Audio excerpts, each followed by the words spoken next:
Өнөөдрийн уулзалт хэлэлцүүлэгт маань ирсэн зочлоо төлөөлөгчдөд танилцуулъя. Дүүргийн засаг дарга орлогч Отгон болдоо. Засаг даргын хамгаалалт газрын дарга Павтушиг, төрийн захиргаа удирдлагын хэлцээний дарга Туяа, Бануур дүүргийн жижиг дунд үйлдвэрлэлийн дэмжиг төвийн дарга Баяр Мөнхөө, баялаг бүтээгчдийг дэмжих холбооны ерөнхийлөгч Даваа Баяр, баялаг бүтээгчдийг дэмжих холбооны гүйцэтгэх захирал Бат Дэлгэр, за жижиг дунд үйлдвэрийг хөгжүүлэх сангийн мэргэжилтэн Болдбаатар нар хүрэлцээсэн байна. Өнөөдрийн уулзалт хэлэлцүүлгийг аль биесээр нээж өгөх нь хэмээн дүүргийн засаг дарга орлогч Отгон бол таныг эндэрт хүндэтгэн хүргье.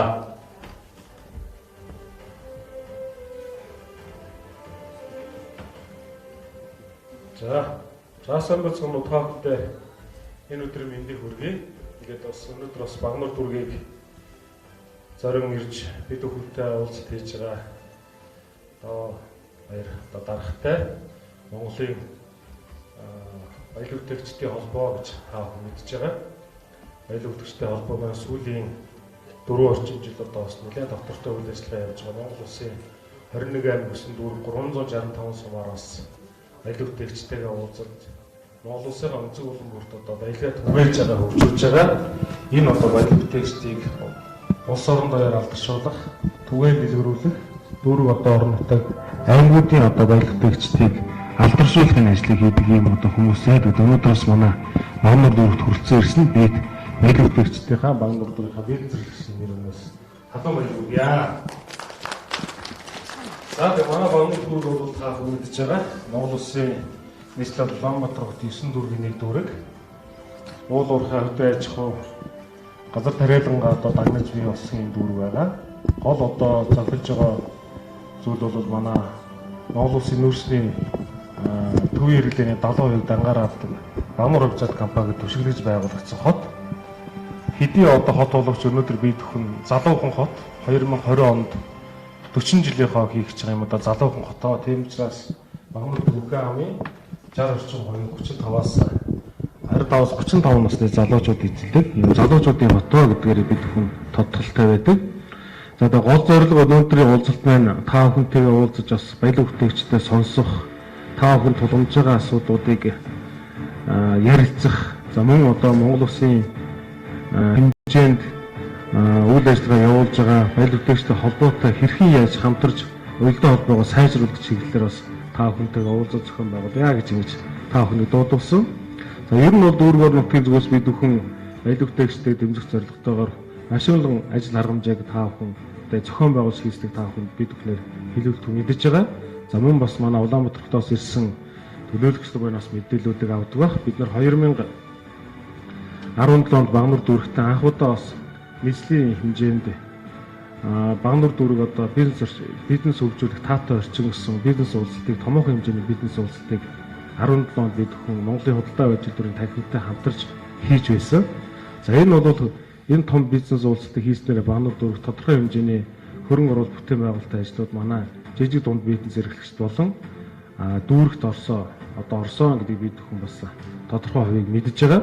Тийм учраас цаашдаа бид хүн баялаг бүтээгчдэд дэмжсэн, жижиг дунд бизнес эрхлэгчдэд дэмжсэн энэ бодлогыг баримтжаач яа гэж ингэж бодож байна. За ерөн зүгээр дүүргийн засаг даргын жилийн одоо эдийн засгийн хөгжүүлэх үндсэн чиглэлээр Бануур дүүргийнхаа бизнес эрхлэгчдийг дэмжих, за худалдаа үйлчлэгийг олон нийтэд сурчлах зорилготойгоор бид бүхэн Улаанбаатар хотод томоохон хэмжээний худалдааны төвүүд дээр лангууны одоо түрээсийг хөнгөлдөг байгаа. За энэ жил бид нар мөн одоо 6 бизнес эрхлэгчэд 3 сая төгрөгийн лангууны одоо түрээсийн төлбөрийг хөнгөлж ингэж Улаанбаатар хотод бизнесийн үйл ажиллагааг явуулахад хамтарч ажиллаж ингэж оролцож байгаа. За мөн 2018 оны жилийн эцээр Бануур дүүргийн хэмжээнд мөн одоо Бануур дүүргийн баялаг бүтээгчд гэсэн томоохон хэмжээний каталогийг хэвлүүлж 81 байгууллага аж ахуйн нэгжүүдийг энэ каталогт оруулж дүүргийн хэмжээнд улсын хэмжээнд сурталчилж ажилласан гэдэг ингээд нэлээдгүй олон ажлууд хийж хэрэгжүүлж байгаа гэдэг би бас хэлэх нь зүйтэй байхаа. За ингээд олон та бүхэн маань бид бүхнийг зорж хүрэлцэн ирсэн Монголын баялаг бүтээгчдийн холбооны хамт олноос асуул авлах одоо гарц соёлтой холбоог яаж нээж болох гэдэг талаар бас манай бизнес эрхлэгчид мэдээж тодорхой асуултуудаа бэлдэж байгаа бох. хариултуудаа дор нь аваад ингээд үр дүнтэй нь хилцүүлэх болоосоо гэж ингэж бодож байна. За мөн одоо манай Багнуур дүүргийг Багнуур хотыг зорин ирсэн та бүхэндээ мөн ажлын амжилт ирүүлэх сайн сайхан бүтээх хүсье өрөөё. Дүүргийн засаг дарга орлогч Удган Болтонд баярлалаа. Тайзнаа баялаг бүтээгчдийн дэмжиг холбооны ерөнхийлөгч Даваа хоёр таныг, баялаг бүтээгчдийн дэмжиг холбооны гүйцэтгэгч Захирал Бат Дэлгэр таныг, Жээлийн Батлан даалтын сангийн баялаг бүтээгчдийн дэмжиг холбооны удирдах зөвлөлийн гишүүн Дулмаа, мөн дүүргийн засаг дарга орлогч Удган Болт нарыг хүндэтгэлийн ширээн цугыг үсье. Одоо та бүхний өмнө баялаг бүтээгчдийн дэмжиг холбооны ерөнхийлөгч Даваа хоёр таныг эндэртэй хөөгөлнөх хэмээн хүндэтгэн урья.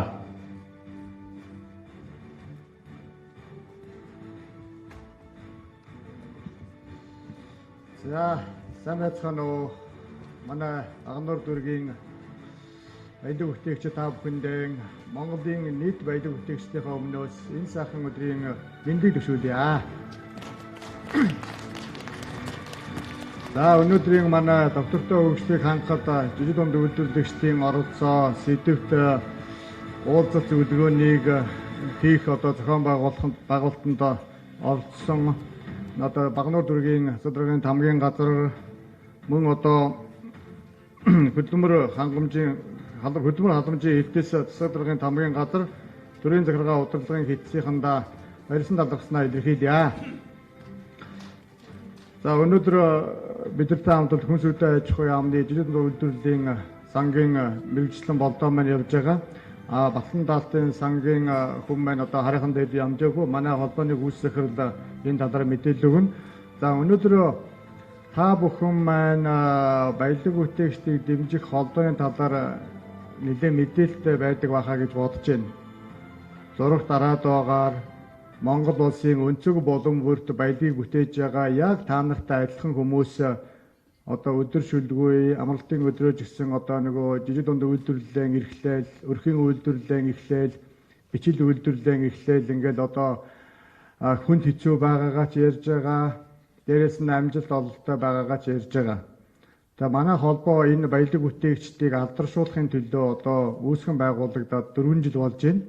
Энэ баялаг бүтээгчдийн алдаршуулах, нийгэм таниулах тулгамдсан олон одоо асуудлуудыг шийдэхин төлөө ажилладаг. За энэ зарчмаараа бол одоо жил бүр 11-12 сард оны эцэст бол ингээ баялаг бүтээгчдийн зөвлөгөөнийг дүүргийн засаг даргын хамгийн газар болон аймгийн засаг даргын хамгийн газруудтай хамтран хийдэм аа. Ямар учиртай вэ гэхээр одоо тухайн жилдээ баялаг бүтээгчдэд холбоотой ямар асуудлууд нааштайгаар шийдэгдэв. За бид одоо улсын их хурл засгийн газартай хамтарч ажиллаад ямар үр дүн гаргав. Дээрээр нь одоо энэ жид дунд энэ жилийн хийж байгаа ажил бол жид дунд үйлдвэрлэгчдийн оролцоо жид дунд үйлдвэрлэгчдийн эрхлэлийн оролцоо гэсэн сэдвээр бид нэр форум хийсэн.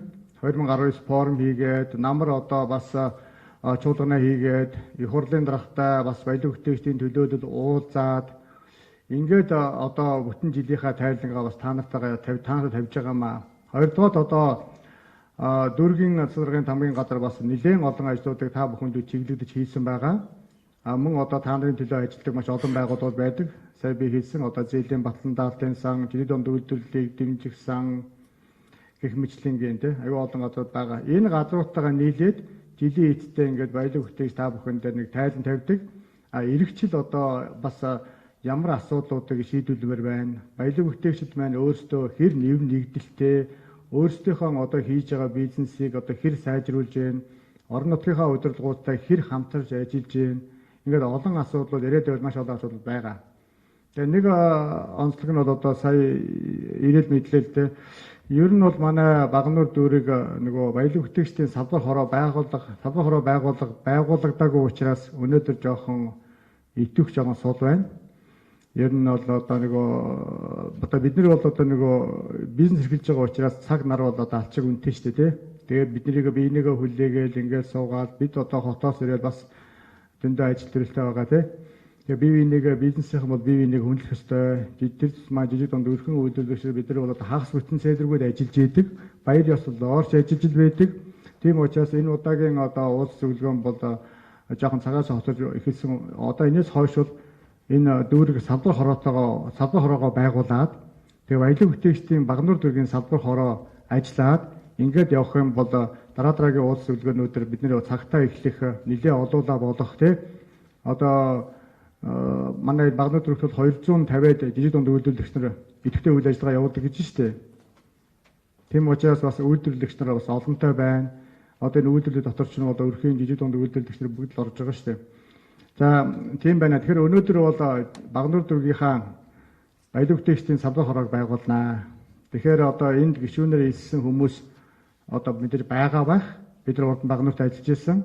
Хэрвээ илсэж амжаагүй бол үүдэнд манай бичгийн мэргэжилтэн үүдэнд өмнөх олгож байгаа. Тэгээ энэ үнэлэх ууг нь бол одоо тодорхой хэмжээний төлбөртэй байдаг боловч Багнуур дүүргийнхандаа бол өнөөдөр энэ ямар ч нэг хураамж авахгүйгээр шууд одоо гишүүнээр илсүүлж байгаа. Тэгээ эхлээд гишүүн болоод гишүүд дундаасаа тэргүүлэгчтэй сонгоод тэргүүлэгч дотроос дараагаа сонгох хэрэгтэй. Тэгээ төмөөрөө зохион байгуулалтанд ороод Монгол улсын хэмжээнд үйл ажиллагаа явуулж байгаа 60 мянган жижиг дунд үйлдвэрлэгч нар дээр нь 800 мянган яг ингээ танаатай адилхан хүмүүс одоо Монгол орны өнцөг болон бүрт одоо ингээд баялагийг бүтээгээд байж байгаа шүү дээ тий. Тэр хүмүүстэйгээ нэгдэх хэрэгтэй байна. Тэгэхгүй бид нар ингээд нэгдэл байхгүйгээс болоод зарим боломжуудаа ашиглаж чадахгүй, зарим үед одоо хохирол амсах янз бүрийн юмуд зөндөө гардаг. Тийм учраас баялаг бүтээгчдийнхаа дэмжих холбоонд нэгдээд бусад нийт Монголынхаа баялаг бүтээгчдтэйгээ нэгдээд дуу хоолойгоо төрдөө хүргээд дэмжлэгээ аваад тэгээд орон нутгийн дүүргийнхаа удирдлагуудтай сайн ойрхон хамтарч ажиллаад ингээд явах юм бол цаашид биднэрт одоо зөндөө сайхан ирээдүй харагдаж байгаа. Зөвхөн энэ жил ихэд бид нар одоо жил дунд үйлдвэрлэлийг дэмжих хуулиа батлуулж чадлаа. Энэ хуулийн дээр манай баялаг бүтээгчдийн маш олон заалтууд орж батлагдсан. Тэгээд бид нар одоо сая оны эцэст жижиг дунд үйлдвэрлэлийг дэмжих сангаа авч үлдэж чадлаа. Тэгэхгүй бол манай санг чинь мад аж ахуй болгон газар тариалангийн сантай нэгтгээд жидүү сан биш одоо үндэсний үйлдвэрлэлийг дэмжих сан болгож өөрчлөгчөөсөн шүү дээ тийм ээ. Тэгэхээр ингээд бид нар бол тэрний эсрэг одоо манай холбоо нэлээд одоо акц хийж ажиллаж ийж бид нар жижиг дундынхаа дэмжих сангаа авч үлдэж чадсан. Тэгэхээр баялаг бүтээгч бид нар ингээд нэг хоорондоо эв нэгдэлтэй асуудлаа нийлээж шийдвэрлэхээр бол бид нар явж асуудлаа шийдэж чадчихна. Тийм учраас бид нар одоо сангаа авч үлдэж чадсан боловч санд маань ирэх 2020 онд ямар ч төсөв хуваарлагдаагүй. Гэхдээ одоо монголчууд бидний хэлдгээр бол одоо сайлаа бэлтгэхээ саваа бэлдээ гэдэг. Ямар ч л байсан жижиг дунд үйлдвэрлэгчдийг дэмждэг сан бидэнд үлдсэн. Энэ бол маш том амжилтаа. За цаашлаад бид нар одоо их хурл засгийн газарт хүсэлтээ хөргүүлээд одоо араас нь явж байгаа бид нар шаардж байгаад одоо энэ санд одоо ямар нэг байдлаар одоо мөнгөтэй болгоно. Тийм учраас бид одоо сангийн яам, хүнсүдэ аж ахуй яамыг одоо шахаж манай баялаг бүтээгч бид бүхэнд одоо энэ сангаар дамжуулан зээл олгодог энэ байдлыг энэ ажлыг үргэлжлүүлэх тал дээр бол хамтарч ажиллана. Яагаад гэвэл энэ жил ихэд 47 тэрбум төгрөг жид дундын сангаар хуваарлагдсан. Энэ 47 тэрбум төгрөгийг 500-аад аж ахуй нэгж авсан. Нодлон бол 100 тэрбум төгрөгийг 200 гаруй аж ахуй нэгж авч ирсэн шүү дээ тий. Тэгэхэд энэ жил 2 дахин бага мөнгийг 2 дахин их аж ахуй нэгжид авсан. Тэгэхээр түүхэндээ анх удаа хүнсүдэ аж ахуй яам жид дундыг дэмжих сан маань шудраг сонгон шадруулт явуулсан гэдгийг бол манай холбооны гишүүд батлан хэлж байгаа. Ам их сайтай байгаа. Яамныхандаа мөн жид дунд үйлдвэрлэлийнхаа дэмжих сандаа. Тэгэхээр энэ одоо амжилтаа цааш нь үргэлжлүүлээд баттгаад явах хэрэгтэй байна. Бидний одоо биднэрт зориулагдаж олгож байгаа өгөх ёстой мөнгийг бид нар хил ам хийж араас нь юмаа хайлаж хамгаалж явахгүй бол бидний юмыг хинч хамгаалахгүй.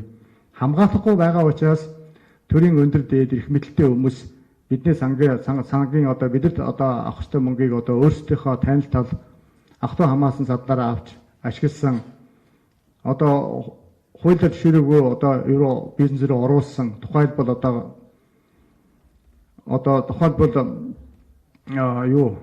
нөгөө төрийн бус байгууллага руу евро банк санхүүгийн байгууллага руу орж болохгүй, уулархаар орж болохгүй, ингээд ийм юм руу орж болохгүй гэсэн заалттай зөвхөн жид дунд үйлдвэрлэлийг дэмжих, ажлын байрыг бий болгох, ядуурлыг бууруулах ийм зорилготой одоо хөнгөлөлтөд зээл байтал энэ өөрөө ер банк ус санхүүгийн байгууллага руу орсон, уул уурхай руу орсон. Тэр байтугай ямар нэг одоо төрийн өндөр албан тушаалтан тухайн өөрийнхөө тойрог дээр хүртэл тэр зээлийн ихэнхийг хуваарлсан гэдэг ч юм уу ийм шудраг бос юмнууд бол маш их гарч байгаа. Энэ чинь зөвхөн одоо 18 19 онд ч гараад байгаа юм биш. Өмнөх жилүүдэд ч гэсэн иймэрхүү юмуд маш их байсан юм байлээ. Тэгэхээр бид одоо баялаг бүтээгчид бид өөрсдөө нэгдэлтэй байж иж бидний өөрсдөө зориулагдсан мөнгийг өөрсдөө хамгааж өөрсдөө энийхээ төлөө явахгүй бол ингээд өөр бус хүмүүст алдаад байх нь байна. Одоо хоёрдугаар сүүлийн үед бол хөдөлмөр эрхлэлтийг дэмжих сангийн мөнгөрүүд бас л эрх мэдэлтэй хүмүүс авч хэрэгэлсэн байна гэдэг датаг бас шалгаж байгаагаа бас мэдэгдсэн. Тийм учраас бол одоо хөдөлмөр эрхлэлтийн сангийн мөнгийг та бүхэн бас мэдж байгаа шүү дээ. Иргэнд 10 сая хүртэл олгодог, аж ахуйн нэгжид 20 сая хүртэл төгрөг олгодог. Ажлын байрыг бий болгох ёстой. Нэг оёдлын машинч нэг үнээч одоо авч өгөх ёстой, тийм дэмжих ёстой мөнгө шүү дээ. Тэгээд нөгөө хөгжлийн бэрхшээлтэй иргэдийг ажилгүй хүмүүсийг ажилтаа болох зориулалтаа тийм одоо мөнгөтэй сан байгаамаа. Гэтэл тэрийг одоо бас л эрх мэдэл албан тушаалаа ашиглаж ингэж авч хулгайлж одоо авч хэрэгэлсэн байна. Тэгэхээр бид өөрсдийнхөө юмыг баялаг бүтээгч бидэнд хамгаалахгүй бол бидний юмыг хэн ч хамгаалахгүй. Тийм учраас баялаг бүтээгчд маань нэгдээч. Одоо энэ Багнуур дүүргийн баялаг бүтээгчд маань салбар хороогоо байгуулад бусад аймаг дүүргүүдийнхээ баялаг бүтээгчдийг нэгдээд хоорондоо харилцсан тусгай солилцоод одоо үзэсгэлэн яармгаа зохион байгуулад хоорондоо найз нөхөд болоод бинийгээ таньж мэдэх хэрэгтэй байна. Тэгэхгүй бол одоо Багнуурд би бас бодчтой байна. Одоо бусад аймаг сумдаа гарч л байдаг. Мэдээж Багнуур дүүргийн аягүй бол бие бинийгээ мэдэхгүй байгаа шүү дээ. Юм юу хийдгийг, юу бүтээж байгааг. Давал одоо бид нар ингээд сум аймаг дүүргүүдэр ингээд сумаар ингээд аймагуудаар явж байхад бол ингээд хажуу хашааныхаа хүмүүнийг хүртэл юу хийдгийг мэддэггүй байдаг. Тийм зөндөл байдаг. Тэгэхээр хамгийн гол монголчууд бид бүхэн маань маш их одоо хөдөлмөрч арддаг юм. Маш их баялагийг бүтээдэг. Бие биендээ одоо урам зориг өгж бас ингэж явах хэрэгтэй байна. Бие биендээ айгүйх тийм эм нэгдэл хэрэгтэй байна биднэрт. Тэгэхгүй бол бид нар өмнөх ажлуудаа хийгээд үнэхээр завгүй байдгүй л тийм завгүй байдаг. Хагас хүссэн зэдрэг амралтын өдргөө өдөр шөнөгүй ажиллаж ийж жоохон ажиллаж ийж нэг жоохон мөнгө олоод олсон мөнгөөрөө амьдралаа авч яваад тэрнээс жоохон илүү мөнгө гарах юм бол хүүхдээ сургалтын төлбөрийг өгөх хэмжээнд л байгаа. Жижиг дунд бизнес, бичил өрхийн бизнес гэдэг бол маш бага ашигтай. Энэ ямар нэг эдийн засгийн хямрал болоход хамгийн түрүүнд дампуурах тийм аюултай бизнес учраас энэ банкч бай, ямар нэг одоо том эдийн засгийн хөрөнгө оруулалтч бай, энэ жижиг дунд бизнес рүү энэ ордоггүй. Зөвхөн Монгол биш, дэлхийн жишг тийм байдаг. Тийм учраас энийг төрийн бодлогоор дэмжиж хамгаалж явд юм аа. Тийм учраас энэ төрийн бодлогоор дэмжиж хамгаалж явахыг нь манай баялаг бүтээгчдийг дэмжих холбоол одоо энийг хийх үүрэгтэйгээр нийгмийн захиалгаар баялаг бүтээгчдийн хүсэлтээр ийм байгуулагдсан ийм холбоо байгаамаа. Тэгээ холбооны үйл ажиллагааг бол та нар өдөр болгон зураг телевизээр харж л байгаа бах. Masstv, зээл бол одоо байнга л одоо манай баялаг бүтээгчид л гарч байгаа шүү дээ. Ер нь дарга нар бол гарахгүй шүү дээ. Энэ баг л дарга нар гардаг телевизүүд зөндөө байна. Маа телевизээр бол баялаг бүтээгчл гардаг. Яагаад гэвэл энэ юм хийж бүтээж байгаа, хөдөлмөрж байгаа хүмүүсийг алдаршуулах хэрэгтэй. Тэднийг дэмжих хэрэгтэй. Тэгжээж улс орон хөгжинэ. За тэгээд баярлалаа. Ингээд холбоо гишнэрийн хэсгийг хүсвэл үүдэнд манай ажиллаж байгаа шүү. Гишнэрийн хэсээд өнөөдөр салбар хороогоо байгуулаад цөмөөрөө ингээд Монголынхаа нийт одоо 800 мянган баялаг бүтээгч Монгол улсын хэмжээний үйл ажиллагаа явуулж идэг, ажиллаж идэг. Тэр одоо хүмүүстэйгээ нэгдэх хэрэгтэй байна. За тэгээ баярлалаа. Та бүхнээс асуулт байвал хариулъя. За манай Багнуур дүүргийнх яасан дараахан юм. За алга тасчихлаа.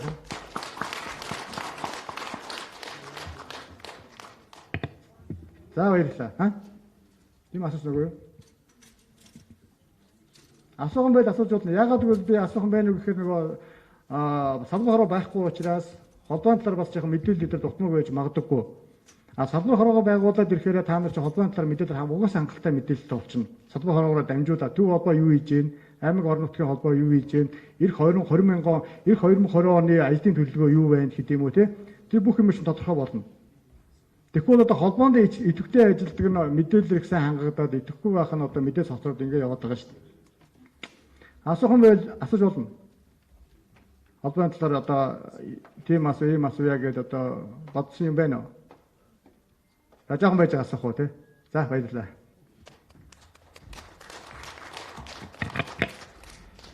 Баялаг бүтээгчдийг дэмжих холбооны ерөнхийлөгч Даваа Баяртанд баярлалаа. Одоо та бүхний өмнө баялаг бүтээгчдийг дэмжих холбооны 2018-19 онд хийсэн ажлын тайлан илтгэлийг танилцуулгаар баялаг бүтээгчдийг дэмжих холбооны гүйцэтгэх захирал Бат Дэлгэр таныг эндэрт хүндэтгэн урья.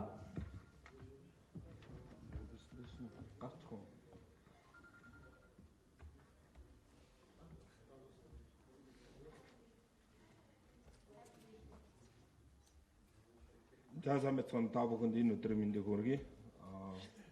Миний өнөөдөр тавих илтгэл бол ер нь 2018-2019 онд баялаг бүтээгч дэмжих холбоо ямар ажил хийж гүйцэтгэсэн бэ? Ямар үр дүн төрсөн бэ гэдэг талаараа илтгэл тавих юм. Тэгээд ер нь 2019 он бол маш үр дүнтэй ялангуяа жижиг дунд үйлдвэрлэл эрхлэгч баялаг бүтээгчдийн хууль эрх зүйн орчныг маш тодорхой болгосон он жилүүд болж өнгөрлөө гэдэг дүгнж байгаа. Өөрөөр хэлбэл 2019 оны 6 сарын 6-нд жижиг дунд үйлдвэрлэл үйлчилгээг дэмжих тухай хууль нэлээд баялаг бүтээгч жижиг дунд үйлдвэрлэл эрхлэгчдийн эрх ашигыг хамгаалж ингэж хууль батлагдсан байгаа. Бас татварын ерөнхий хууль, аж ахуйн нэгжийн орлогын албан татварын хууль, хувь хүний орлогын албан татварын хууль гэдэг ер нь баялаг бүтээгч бид бүхэнд хэрэгцээтэй хуулиудыг улсын хурлаас батлан гаргасан юм аа.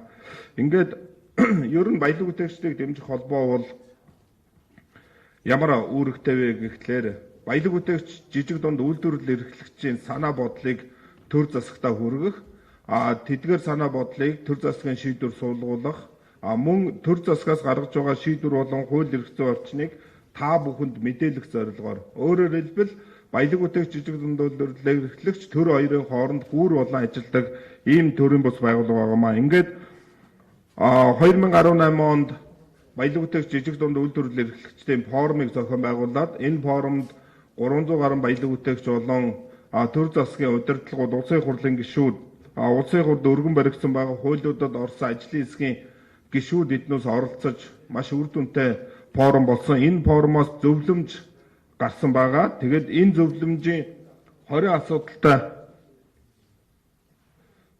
зөвлөмж гарсны нэгдүгээр асуудал нь бол ер нь энэ жижиг дунд үйлдвэрлэл үйлчилгээ эрхлэгчдийг 3 ангилж байгаа боловч жилийн борлуулалтын орлогын татварын ерөнхий хуулитай уялдуулах хэрэгтэй гэсэн ийм зөвлөмж гарсан байгаамаа. Гэтэл энэ зөвлөмжийн дагуу аж ахуйн нэгжийн орлогын албан татварын хууль дээр албан татварын энэгээр удирдахгүй байгаа юм уу? Тэндээс удирдах байгаа юм уу? Аж ахуйн нэгжийн орлогын албан татварын хууль дээр манай энэ зөвлөмжийн дагуу 300 сая хүртэлхийг нэг жилийн 1% хүүтэй 300-аас 1.5 сая төгрөгийг бол жилийн 10% татвар авах мөртлөө 90% нь буцааж олгох, 1.5-аас дээшх нь бол жилийн 10% хүүтэй явах гэсэн энэ заалт маань бол хэрэгжиж суусан байгаамаа. Хоёрдугаарт нь зөвлөмжөнд үйлдвэрлэл үйлчилгээ эрхлэгчид бичлээс жижигээс дундаас том болж ангиллал дээшлэх өсний өвдөх боломж хуулийн төсөл сайтар тусгатаагүй байна гэж гарсан. Үүнийг жижиг дунд үйлдвэрлэл үйлчилгээ дэмжих хуулийн дээр жижиг дунд үйлдвэрлэл хөгжүүлэх сангаас бичил бизнес эрхлэгчид 300 хүртэлх сая төгрөгийн зээл, жижиг үйлдвэрлэл эрхлэгчид 1 тэрбум, дунд үйлдвэрлэл эрхлэгчид 2.5 тэрбум хүртэлх зээл авах боломжтой гэж гарсан байна. Мөн зөвлөмжид хөгжлийн бэрхшээлтэй иргэн жижиг дунд үйлдвэрлэл эрхлэгч байвал хуулийн заасан ангиллыг нэг шатаар ахиулах гэж оруулсан.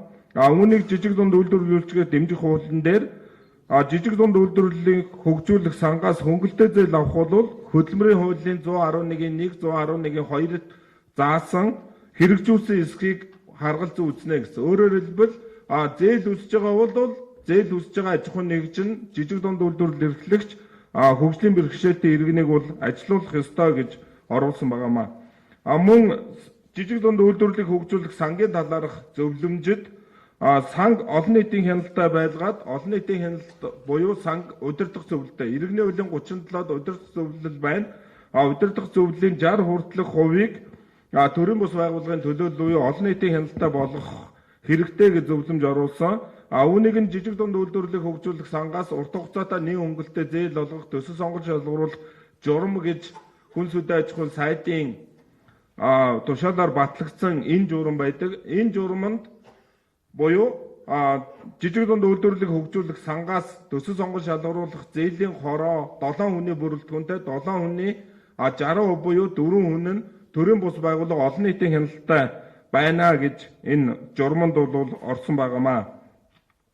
Ингээд ер нь энэ 2018 оны форумоос зөвлөмж 20 асуудал гарснаас 14 нь буюу 10 жижиг дунд үйлдвэрлэл үйлчилгээг дэмжих хуулийн дээр, 2 нь аж ахуй нэгжийн орлогын албан татвар хуулийн дээр, 2 нь төрийн болон орон нутгийн өмчөөр бараа ажил үйлчилгээ худалдаа авах тухай хуулинд ингээд сууж манай форумын үр дүн 18 оны үр дүн бол 70% та ингэж гарсан байгаамаа. Энэ нь өөрөөр хэлбэл баялаг бүтээгч жижиг дунд үйлдвэрлэл эрхлэгч бид бүхэн саналаа нэгтгэн төр засаг дуу хоолойгоо өргөвөл хуулийн төсөлд заалтуулж оруулах, хуулийн төсөлд баялаг бүтээгч бид бүхэн өөрсдийнхөө эрх ашигыг хамгаалуулсан ийм шийдвэр гаргахад боломжтой юм а гэдэг нь бол эндээс маш тодорхой харагдаж байгаамаа. Ингээд 2019 онд жижиг дунд үйлдвэрлэл үйлчилгээ эрхлэгчдийн форум 2019 буюу доктортой хөгжлийг хангах жижиг дунд үйлдвэрлэл эрхлэгчийн оролцоо гэсэн форумоо манайх зохион байгуулсан. Энэ форум 19 зөвлөмж гарсан байгаа. Энэ зөвлөмжийн дагуу одоо баялаг бүтээгчдийн холбоо ажиллаж байна. Энэ зөвлөмжийн дунд ялангуяа жижиг дунд үйлдвэрлэл үйлчилгээг жижиг дунд үйлдвэрийг хөгжүүлэх санг төрөөс хараат бус олон нийтийн хяналттай байлгах, бие даалгах, эхлэлийг тавих гэсэн заалт орсон байгаа. Гэвч харамсалтай нь сая 2020 оны улсын төсвийг дагалдан гаргах хуулийн дээр жижиг дунд үйлдвэрлэлийг хөгжүүлэх санг татан буулгаад жижиг дунд үйлдвэрлэлийг хөгжүүлэх сан, тариалан эрхлэлд дэмжих сан, мал хамгаалах сан 3-ыг нэгтгэж үндэсний үйлдвэрлэлийг дэмжих сан болгосон засгийн газрын тусгай сангийн хуулийг өргөн барьсан хуулийн шинжилсэн хариулгыг. Энэ бол үнэхээр баялаг бүтээгч жижиг дунд үйлдвэрлэл эрхлэгч бид бүхэнд үнэхээр халгаатай заалт буюу заавал баялаг бүтээгч биднээс жижиг дунд үйлдвэрлэлийг хөгжүүлэх сан үнэхээр хэрэгтэй байсан учраас бид бүхэн дуу хоолойгоо өргөж маш идэвхтэй ажилласны үр дүнд засгийн газрын тусгай сангийн хуулийн шинжилсэн хариулга дээр жижиг дунд үйлдвэрлэлийг хөгжүүлэх сан хэвээр нь авч үзсэн байгаамаа. Ингээд олон нийт хяналтаа тавьж баялаг бүтээгч жижиг дунд үйлдвэрлэл эрхлэгч бид бүхэн хамтарч дуу хоолойгоо хүргвэл өөрсдийн эрх ашигаа хамгаалсан хууль болон хуулийн төслүүдэд санал бодлоо хэлж идэвхтэй ажиллах ийм бололцоотой юм а гэдгийг бол эндээс харагдаж байгаамаа. Тэгээд одоо өнөөдрийн бас нэг гол зорилго бол та бүхэнд энэ 2019 онд гарсан жижиг дунд үйлдвэрлэл үйлчилгээг дэмжих хуулинд ямар заалтууд байгааг бас та бүхэнд одоо жижиг дунд үйлдвэрлэлийг хөгжүүлэх сангийн мэрэгжилтэн Болдбаатар бас таниулна. Бас аж ахуй нэгжийн орлогын албан татварын талаар Багнуур дүүргийн татварын хэлтсээс бас улсын байцаагч илтгэл тавина. Энэ бол 2020 оны 1 сарын 1-ээс аж ахуй нэгжийн орлогын албан татварын ерөнхий хууль, хувь хүний орлогын албан татвар шинээр хэрэгжиж эхэлж байгаа. Тэгэхээр энэ хуулийн залтуудад баялаг бүтээгч жижиг дунд үйлдвэрлэл эрхлэгчид ямар боломж байгаа талаар бас одоо ийм таниулга. Өнөөдрийн хамгийн гол зорилго бол 2019 онд гарсан хууль эрх зүйн орчин ямар орчин бүрдвэ? Хоёрдугаарт нь жижиг дунд үйлдвэрлэлийг хөгжүүлэх сангаас 2019 онд төсөл сонгон шалгаруулах нэрийн дор явагдсан хөнгөлөлттэй зээл ямар үр дүнд хүрвэ? Гуравдугаарт нь Багнуур дүүрэгт салбар ороогоо байгуулах гэсэн ийм 3 чиглэлээр өнөөдрийн энэ хурал зөвлөгөөн явагдаж байгаа гэдгийг хэлэхэд таатай байна. Ингээ баярлалаа.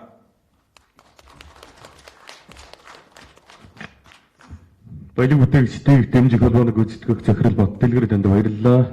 Одоо та бүхэн өмнө Багнуур дүүргийн татврын хэлэлцсэн улсын ахлах байцаагч Харин Донголог татврын хуулийн шинжилэл сэдвээр илтгэл танилцуулгад бэлэн болсон байна. Амжилт хүсье.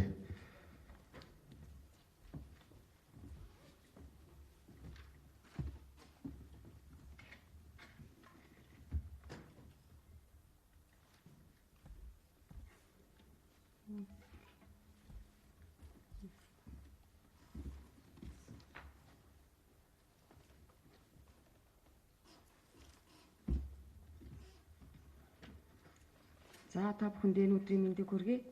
За та бүхэндээ татврын хуулийн шинжилэлээр өөрчлөлтөөс та бүхэндээ нэг танилцуулъя. За Монгол Улсын татврын тогтолцоо нь татврын хөгжлийн эрхэм үе шат буюу энэ маань 1990 оноос албан татврын тухай хууль 1992 оноос татрын 5 багц хууль батлагдсан шинэ үеийн татрын тогтолцооны суурь тавигдаж эхэлсэн байгаа. За энэ үедээ бол татрын ерөнхий хууль, аж ахуйн нэгжийн орлогын албан татврын тухай хууль, худалдааны албан татвар, автовэр болон өөрийн хэвшигдлийн албан татвар гэсэн хуулиуд хэрэгжиж явсан. За 1997 оноос олон улсад түгээмэл иргэдэг шууд бус татрын хуулиуд батлагдсан. За энэгээр бол нэмэгдсэн үртгийн албан татвар, онцгой албан татврын тухай хууль хэрэгжиж явсан. За татрын шинжилгээний үе шат буюу нэгдүгээр үе шат шинжилгээ маань бол 2007 онд бол хийгдсэн байгаа. За энэ хийгдсэн шинжилгээр бол татрын 4.10-ын зарчим нэвтрүүлсэн, татрын ачааллыг бууруулсан, хөрөнгө оруулалтыг нэмэгдүүлэх шинжилгээ хийгдсэн байна. За 20 дугаар үеийн шатын шинжилэлд бол 2020 оноос бол хэрэгжиж эхэлж байна. За энэ үүгээр бол эдийн засаг бизнесийг дэмжих, хуулиар ногдуулсан татварыг бүрэн хураах, шударга татвар төлөгчийг дэмжих, олон улсын татрын шин зарчмуудыг бол нэвтрүүлэх гэсэн шинжилгээр бол хийгдээд 2020 оноос бол хэрэгжихээр бол батлагдсан. За Монгол улсын татрын тогтолцоо нь бол татвар нь бол албан татвар, төлбөр, хураамж гэсэн 3 шатлал хэлбэртэй байдаг. За албан татвар нь бол шууд ба шууд бус, эдгээр татварууд нь бол улс болон орон нутгийн төсвийг бол бүрдүүлж байдаг. За татрын хүүхний орлогын албан татврын хувь хэмжээний өөрчлөлтийг бол та бүхэнд харуулж байна. За үүгээр болохоор 1992-оос 2002 онд бол 5 шатлалтай байсан. За энэ шатлалаар бол 5, 2, 5, 15, 27, 40, 2003-аас 2006 онд бол 3 шатлалтай байсан. 10, 20, 30. За 2007-оос бол 2019 он хүртэл бол 1 шатлалтай буюу 10% байна. За шинээр ирж 2020 оноос бол татрын хувь хэмжээ байна бол 11 гэсэн өөрчлөлтөөр батлагдаад байна. За татрын шинжилэл нь бол улсын хурлын чуулганаар 2019 оны 3 сарын 22-ны өдрийн хуралдаанаар бол татрын багц хуулийн шинжилсэн хариуцлагын төсвийг бол батлаад байна. За энэ батлсан хуулиараа бол татрын ерөнхий хууль, аж ахуйн нэгжийн орлогын албан татврын тухай хууль, хүүхний орлогын албан татврын тухай хууль гэсэн 3 хуулиуд өөрчлөлт хийгдээд байна. За дээрх 3 хууль батлагдсантай холбоотойгоор бол 23 хуульд нэмэлт өөрчлөлт оруулсан. За дагаж мөрдөх журмын тухай 3 хууль баталсан. За хүчингү 3 хуулийг бол батлаад байна. За нийтдээ 32 төрлийн хуулийг бол хэрэгжүүлэхээр болоод байна. За хуулийг батлагдсантай холбоотойгоор бол хуулийг дагаж мөрдөх бол 49 эрх зүйн баримт бичиг, дүрм, журам, аргачлалыг бол баталж хэрэгжүүлэхээр болоод байна. За энэ ажлын хүрээнд бол сая улс орон даяараа хилцүүлгийг бол 2 шаттайгаар бол явуулж татвар төлөгчдөөс санал авч хуулийн төсөлд бол оруулсан байгаа. За татрын шинжилгээний үндсэн зорилт маань бол эдийн засгийг дэмжих. За энэ нь бол бизнесийн орчин, хөрөнгө оруулалт, экспорт, хөрөнгийн зах зээлийг дэмжих, зээлийн хөв бууруулах, хувийн хэвшлийг бүртгэл, тайлгналын чанар, сахилга батыг сайжруулах, томрох, хөгжих орон зайг бол олохгоор бол үндсэн зорилт нь байна. За мөн татрыг бүрэн хураах, хуулиар ногдуулсан болон зайлсхийж буй татрыг бүрэн хураах, татрын албан бие даасан эрх мэдлийг нэмэгдүүлэх, за татвар төлөгчийг дэмжих, татвар төлөгчийн бүртгэл хөдлөх, тайлагнах, татвар төлөгтэй холбоотой зардлыг бууруулах, татрын үйлчилгээг цахим ил тод энгийн болгох гэсэн зорилтууд бол тавигдсан байна. За татрын хуулийн шинжилгээний зарчимд нь бол хөрөнгө оруулалт, бизнес орчныг дэмжинэ. За ойлгомжгүй хийдэлтэй тодорхой бус заалтуудыг зэгцлэнэ. За олон улсын татрын шинжилгээлийн зарчмуудыг нэвтрүүлнэ. За ээлжид байдлыг хангана, татвар төлөгчийн эрх ашгийг хамгаална, татрын албаны чадахжуулж бэхжүүлнэ гэсэн зарчимтай. За хүүхний орлогын албан татврын тухай хуулийн онцлог өөрчлөлтүүдээс бол товч танилцуулъя. За үүнд бол татрын ногдуултыг хэлбэршүүлсэн. Жилийн борлуулалтын орлого нь 50 сая төгрөг хүртэлх иргэн өөрөө хүсэлт гаргавал борлуулалтын орлогыг 1% татвар ногдуулалт төлж жилд 1 удаа хэлбэршүүлсэн байдлаар тайлан гаргана гэсэн үг. За тэгэхээр зэрэг бизнес эрхлэгчид манай өөрсдөө хүсвэл тийм ээ борлуулалтын орлого нь 50 өрөөгөө тохиолдолд татрын албанд бол хүсэлт ирүүлснээрээ та өмнөх жилийн тайлангаараа борлуулалтын орлого нь 50 өрөөгөө тохиолдолд бол хэлбэршүүлсэн горимдоо шилжиж болох нэ. Хэрвээ татвар төлөгч та хэлбэрсүүлсэн гормоор тайлагнах тохиолдолд бол хөнгөлөлт чөлөөлтөнд бол хамрагдахгүй. За бичил худалдаа эрхлэгчдэд тогтмол татвар ногдуулах тогтолцоог бий болгосон. За бичил худалдаа эрхлэгч, үйлчлэгээ эрхлэгч гэдэг маань бол тодорхой ажлын байр авахгүй, ил задгаа талбайд бараа үйлчлэгээ борлуулах юм уу? Эсвэл зорчигч, ачаа тээврийн үйлчлэгээ эрхлэгч иргэнийг бол бичил худалдаа эрхлэгч гэж хэлж байгаа. За энд бол хөдөлмөрийн доод хэмжээг хэрэг ажлын байргуу тийм худалдаа эрхлэгч иргэнийг бол хөдөлмөрийн доод хэмжээг 1 буюу дээд тал нь хөдөлмөрийн доод хэмжээний 50%-тай тэнцэх хэмжээний татварыг бол тогтмол төлж явах нь. За хуваарь зорчигч юм эсвэл ачаа тээврийн үйлчлэгээ эрхэлж байгаа хувьд хөдөлмөрийн доод хэмжээг 5 буюу хөдөлмөрийн доод хэмжээгээр татвар ногдуулж төлөхөөр болж байна. За иргэдийг орон сууцд болох бодлогыг дэмжих зорилгоор хувь хүний татврын хөнгөлтийг нэмэгдүүлсэн.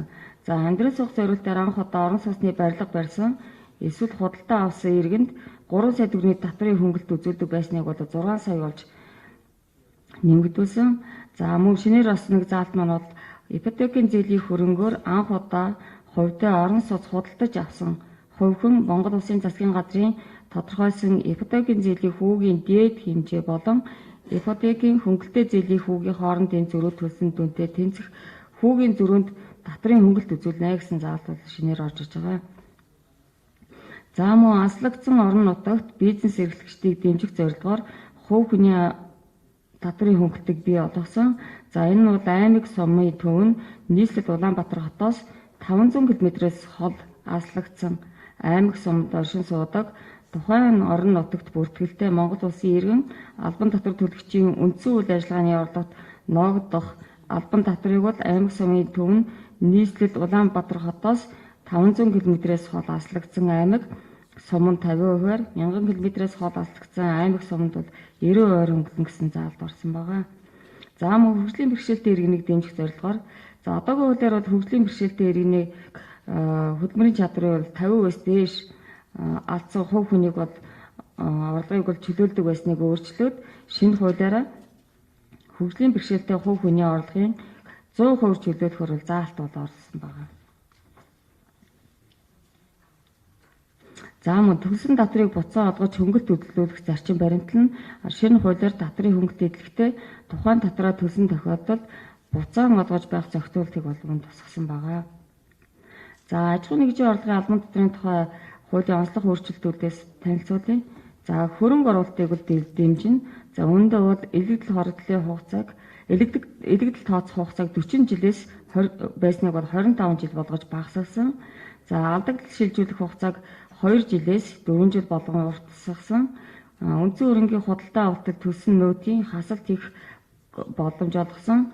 За ашигт малтмал газар эзэмших ашиглах эрхийг шилжүүлэхэд 30%-аар албан татвар ногдуулж байгааг холбогдох зарлыг хасч 10%-аар албан татвар ногдуулахаар бууруулсан байна. За хөрөнгийн зах зээлийг дэмжих зээлийн хөвөг бууруулна. За энэ бол арилжааны банкны гадаад болон дотоод их усүрээс татан төвлөрүүлсэн зээлийн өрийг хэрэгсэл бонд хүүгийн татварыг бол 50% болгон бууруулсан.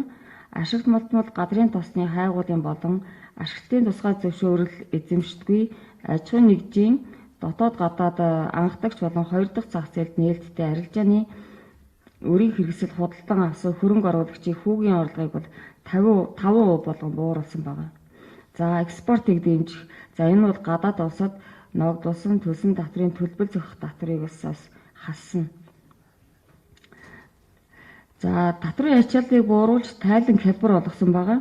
За энэ жилийн борлуулалтын орлого 50 сая төгрөг хүртэлх борлуулалтын орлоготой нөөц суудхан төлөгч биш хувь хүн хуулийн этгээдийг жилд нэг удаа хялбаршуулсан гормоор тайлан гаргаж нийт борлуулалтын орлогын дөнгөөс 1% албан татвар төлөх.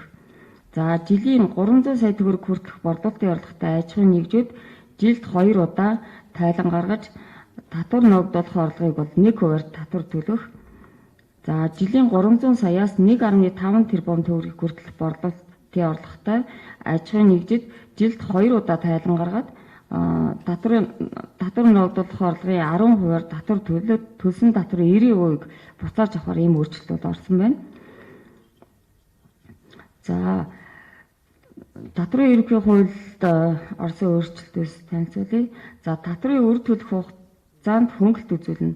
За татврын үр төлөх хугацааг 2 жил хүртэлх сунгадаг байсан бол 2 сар хүртэл сунгадаг байсныг бол 2 жил болгон сунгах боломжтой болсон. Татврын хүү үйлцээг бууруулсан. Татврын хэн шалгалт хийх, нөхөн ногдуулалт акт гаргах, алдан даргуул ногдуулах, хүү үйлцэх хугацааг бол 5 жил байсныг бол 4 жил болгон бууруулсан байна. За албан татвараас хасагдах зардлыг нэмэгдүүлсэн. Хасагдах зардлыг зөвхөн хасалтаар хязгаарлахгүйгээр хасагдах зардлын тодорхой шалгуур тавьж өгснөөр бизнесийн үйл ажиллагаатай холбоотой одоо хасаж чадахгүй байгаа зарлуудыг бол хасах боломж олгосон. За татврын тайлангийн залруулгыг бол татврын тайлангаа 1 жилийн хугацаанд бол залруулах боломжийг хуулиар олгоод байна. За анхаарал тавьсанд баярлалаа.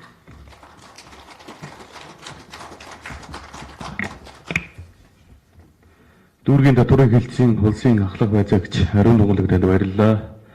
Одоо 2019 онд жижиг дунд үйлдвэрлэл хөгжүүлэх сангийн төслийг хэрхэн шалгаруулж явуулсан тухай илтгэлийг танилцуулгаар баялаг бүтээгчдийн дэмжих холбооны гүйцэтгэх захирал Баттэлгэр таныг дахин энэ төр түндэтгэн урья.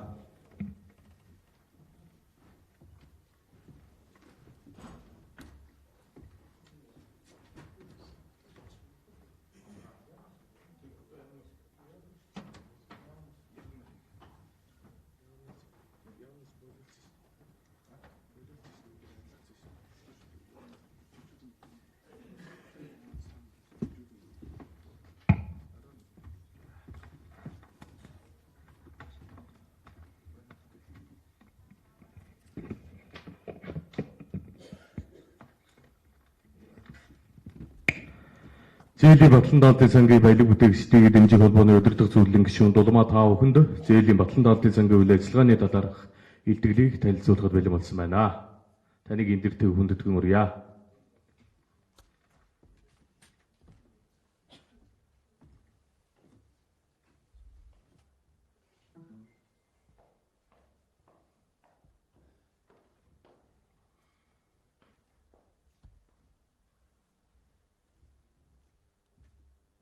Та бүхэндээ өдрийн мэнд хүргэе.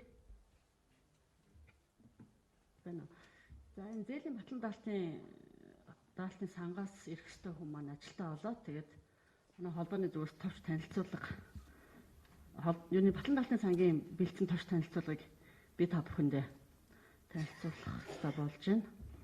За зээлийн батлан даалтын сангийн талаар бол манайхан ихэнх нь бүгд мэдж байгаа. Авсан зээлд бид нар хамгийн гол нь барьцаа хөрөнгө хүрхгүй аягүй хэцүү асуудал үүсдэг. Энийг зээлийн батлан даалтын сан бол шийдэг үндсэн баг үүргэн зээлийн батлан даалтын сангийн үндсэн үүрэг нь бол ийм. За энэ дөр зээлийн батлан даалтын сан гэж юу вэ? Бас эднийг шинээр нэг төслийн бүтээгдэхүүн танилцуулж байгаа юм байна. Өөрөөсөө зээлийн их усаар гаргаж байгаа юм байна. Хуучин бол яг нөгөө нэг батлагдсан зээлэнд барьцаа хөрөнгийн баталгаа гаргадаг байсан бол одоо өөрөөсөө зээл гаргах тийм шинэ бүтээгдэхүүн танилцуулж байгаа юм байлээ. За одоо ерөнхий мэдээлэлүүд тааш нь. За зээлийн батлан даалтын сан гэж юу вэ? Ерөнхий ач холбогдол нь юу вэ гэвэл ерөнхийдөө бол зээл хөрөхгүй байгаа үед бидний ихэнхдээ л одоо баялаг бүтээгчид жижиг дунд бизнес эрхчдийн хувьд бол хэдийгээр зээлээ батлуулаад авсан ч гэсэн барьцаа хөрөнгө хүрдэг аюу хэцүү асуудал байдаг тийм. Тэрэн дээр зээлийн батлан даалтын сан бол үндсэн зээлийн 60 хүртэлх хувьд нь бол зээлийн батлан даалт гаргадаг байсан. За ингэснээрээ баялаг бүтээгчдийг дэмжих үндсэн зорилготой. За эдний шинээр гаргаж байгаа нэг бүтээгдэхүүн нь болохоор зээлийн батлан даалтын сан энэ Азийн хөгжлийн банк хоёр нийлээд 1 тэрбум хүртэлх төгрөгийг зээл олох юм төсөл явагдаж байгаа юм байна. За энэ зээлүүдийг болохоор яг олгож байгаа зээлийн талаарх мэдээллийг та бүхэн энэ доор байна Хаан банк, Төрийн банк, Худалдаа хөгжлийн банк, Хас банк зэрэг энэ 4-5 банкнуудын салбараар очиод яг одоо энэ танилцуулж байгаа мэдээллийг илүү дэлгэрэнгүй авах боломжтой юм байлээ. За ерөнхийдөө энэ зээлийн хэмжээ нь болохоор 1 тэрбум төгрөг, хүү нь болохоор ер нь сарын 1% буюу жилийн дунджаар 12-оос 15% хүүтэй гэдэг чинь харьцангуй бага тий. За тэгээд нэг зээлдэгчд одоо баталгаа гаргах дүн нь болохоор нийт зээлийн 30-60% нь бас баталгаагаа гаргана давхар. Тэгээд хамгийн дээдлэлтэй 500 сая хүртэлх төгрөнд л баталгаа гаргах юм байна. За зээлийн хугацаа нь бол 10 хүртэлх. За үндсэн төлбөрөөс нь 24 сараар чөлөөлнө. За энэ болохоор нэг удаа ингээд нөгөө энэ үйлчлэгийг авахд жилдээ нөгөө удаа 50,000 төгрөгийн хураамж авна.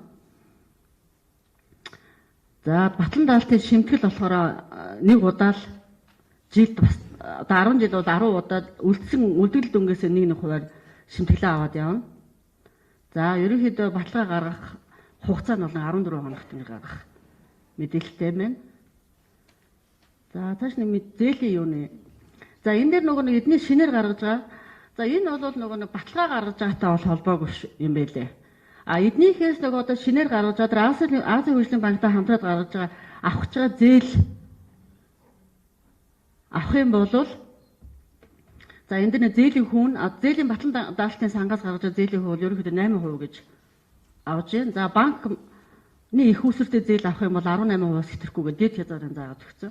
Энэ жишээ тооцоол дээр бол за 1 тэрбум төгрөгийн зээл авлаа гэхэд батлан даалтын сангаас 60% нь аваад банк одоо тэр банкнаас 40% авч байгаа бол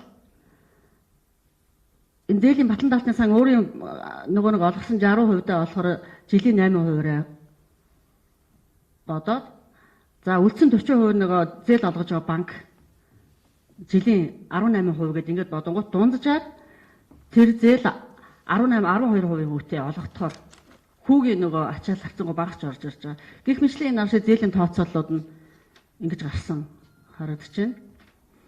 За зээлийн батлан даалтын яг сангийн өнөөгийн нөхцөл боломж нь одоогоор ингээд нэг олгоцсон батлан даалт нь яг ямар байгаа юм бэ гэхээр батлан даалтын сан өөрөө 1.5 тэрбум өөрийн хөрөнгөтэй тэрэн дээр хууль зааснараа бол өөрийн хөрөнгийг 10 дахин нэмэгдүүлэх буюу 15 тэрбум төгрөгийн яг өөрийн хөрөнгөтэй. За энэ дээр Азийн хөгжлийн банкнаас 2018 2019 онд 30 тэрбум төгрөгийн хөрөнгө оруулалт нэмж олгогдсон юм байна. Тэгээд Азийн хөгжлийн банкны 30 гэдэг чинь 2 жилийн 60 тэрбум, тэрэн дээр өөрийн хөрөнгө 15 гэдэг нийт 75 тэрбум төгрөгнөөс одоогийн байдлаар бол 46 тэрбум нь гаргацсан. Тэгээ одоо үлдсэн 29 тэрбум төгрөг одоо үлдсэн дахиад 14 тэрбумны өөрийн хөрөнгийг бол нэмж гаргах боломжтой байгаа юм байна. Тэгэхээр одоо үнэхээр энэ хөнгөлтэй зээлийг сонирхоод энэ мэдээллийг авъя гэж байгаа бол миний зүгээс бол та бүхэндээ илүү нэмэлт мэдээлэл өгөх боломжтой байгаа. Яагаад гэвэл би батлан даалтын хүн биш учраас илүү нөгөө түрүүний дурдсан банкуд байсан шүү дээ, тийм. Тэрэн дээр очиод зээлийн ажилтнаас нь илүү мэдээлэл авал бас хэдийгээр жижигдүүн цангаас олгож байгаа зээлийн хүүгүүд бол өндөрч ихсэн арилжааны банкны хүүгүүд нь бол маш бага шүү дээ, тийм. Тэгэхээр очиод тэгж мэдээлэл авал бас их боломжийн зээл олгодож байгаа юм байна гэсэн ийм мэдээллийг би та бүхэнд амжуулах хэрэгтэй байсан. Та бүхэнд амжилт хүсье. Уралдаа идэвхтэй оролцоорой.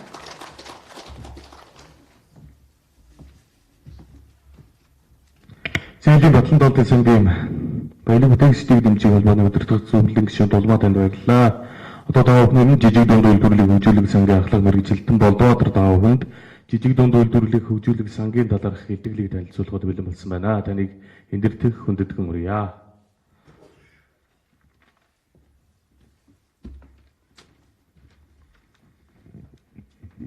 За та бүхэнд өдрийн мэнд хүргэе. За одоо энд бол дандаа бизнес хийдэг, баялаг бүтээдэг хүмүүс ирсэн байгаа гэж би бодож байгаа. Тэгэхээр ихтгэлээ юу руу хандуулах вэ гэхээр одоо 2020 онд манай сангаас жижиг дунд үйлдвэрлэлийг хөгжүүлэх сангаас зээл авахд шинэ хуулийн дагуу материалаа бүртгүүлж өгөх ёстой. Тэрнээрээ чиглэж энд ихтгэлээ тавих болно. За миний илтгэл 3 хэсгээс бүрдэж байгаа юм. За эхлээд 2019 оны тоо мэдийг давчгаа өгчий энэ дээр бол гаргааг байгаа. Манай санд Улаанбаатар хотод 1471 төсөл ирсэн. Одоо сан дээр гэсэн. За 4 үе шатаар шалгасан. Эхлээд бол одоо төслийн дагалдах бичгээр өөрөөр хэлбэл яг зээлдэгч гэдэг хүн хинбэ? Тэр тухайн орон нутагт амьдарч юм уу? Байнгын аршин сууд хаягтай юм уу? Одоо нөгөө төрийн албан өндөр албан тушаал хаагчтай хамааралтай гэдэг юм уу? Татвар дүртэй юм уу? Нийгмийн даатгал дүртэй юм уу? Шүүхэн шийдвэр дүртэй юм уу? Тэр бүгдгийг шалгаад ингээд шүүгээд гарахад за нэг 500 хэдэн төсөлтөж байгаа. Үлдсэн 1000 яах нь шаардлага хангаагүй. Тэгэхээр энэ нь бол нэгдүгээрт мэдээлэл хомс байсан баг. Тийм ээ. Одоо энэ жил болон өнгөрсөн хавраас хойш манай сангийн одоо үйл ажиллагаа маш идэвхтэй сурталчлагдсан гэж бодож байгаа. Тэгээ та бүхэнд бол энэ ийм зээл байдгийн байна. Ийм боломж нь байдгийн байна. Одоо ингүүл авч болдгийн байна гэдгийг нь хүсэж байгаа гэж бодож байна. Тэгээд энэ талаар мэдээлэл хойш өгнө. За 4 үе шатнд 500 гад төсөл үлдсэн. 500 төслийн дараагийн үе шатнд бол одоо төслийн үзэж байгаа. Яг төсөл нь хэрэгжих боломжтой юм уу? Тэ 30% гаргасан юм уу? 40% гаргасан юм уу? Машин техниктэй юм уу? Одоо ажиллах хүчтэй юм уу? Ингээд тэрийг нь одоо оноогоо дүнээд ингээд хийчих. За 3 дахь үе шат нь болохоор яах вэ гэхээр газар дээр нь үтчих. Газар дээр нь яг нэг төсөл дээр бичсэн юм а хэрэгжүүлж гин, хэрэгжүүлэх гэж байна. Боловсруучч нь хаана вэ? Машин техник нь хаана вэ? Тоног хөрөмж нь хаана вэ? Зах зээл нь хаана вэ? Тэр төслийнхаа тэр борлуулахаар үйлдвэрлэсэн бүтээгдэхүүнээ хаана очиж борлуулах, хэдэн төгрөгөөр борлуулах.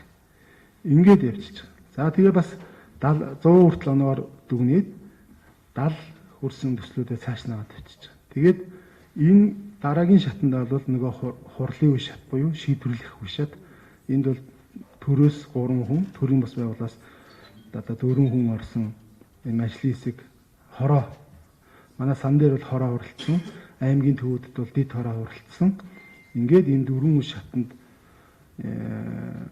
ил тод нээлттэй одоо Facebook лайваар, YouTube лайваар ингээд бүх хүн нээлттэйгээр хилцүүлсэн.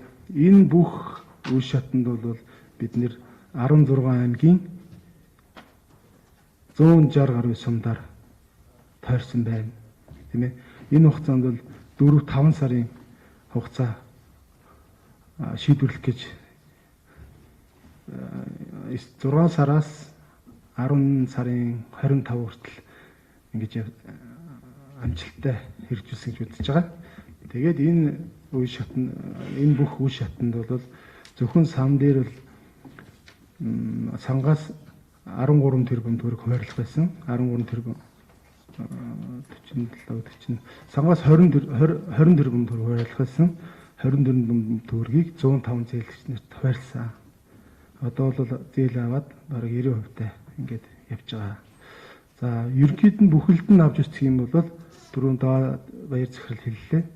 490 төсөлд одоо 47 тэрбум төгрөг хуваарлсан. Өнгөрсөн онд бол 216 төсөлд 98 тэрбум төгрөг хуваарлсан баг. Тэгэхээр энэ тоог харьцуулаад үзэхээр 2 дахин бага хийх хүсрийг 2.3 дахин хүртээмжтэй байдлаар хуваарлсан ийм үр дүнтэй ийм үр дүн гүйцүүлсэн байлаа.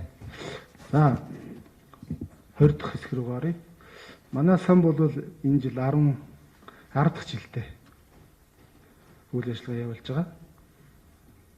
За та бүхэнд харагдаж байна үгүй.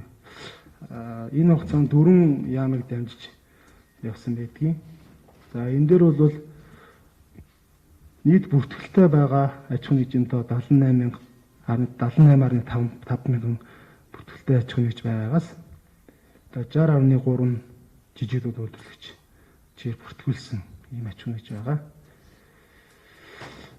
За нийт ажилтны тоон сая 266 мянга тий. Жижиг дунд үйлдвэрлэх эрхлэлт хамааралтай 602.9 мянга. За ийм тоог та бүхэнд хэлье. За салбараар нь ингэж үзвэл хамгийн их тэр 48 гээд хувь байгаа салбар нь болохоор за бөөний худалдааны салбар.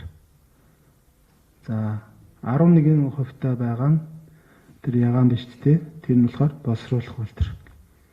За 10% шар байгаа нь барилга.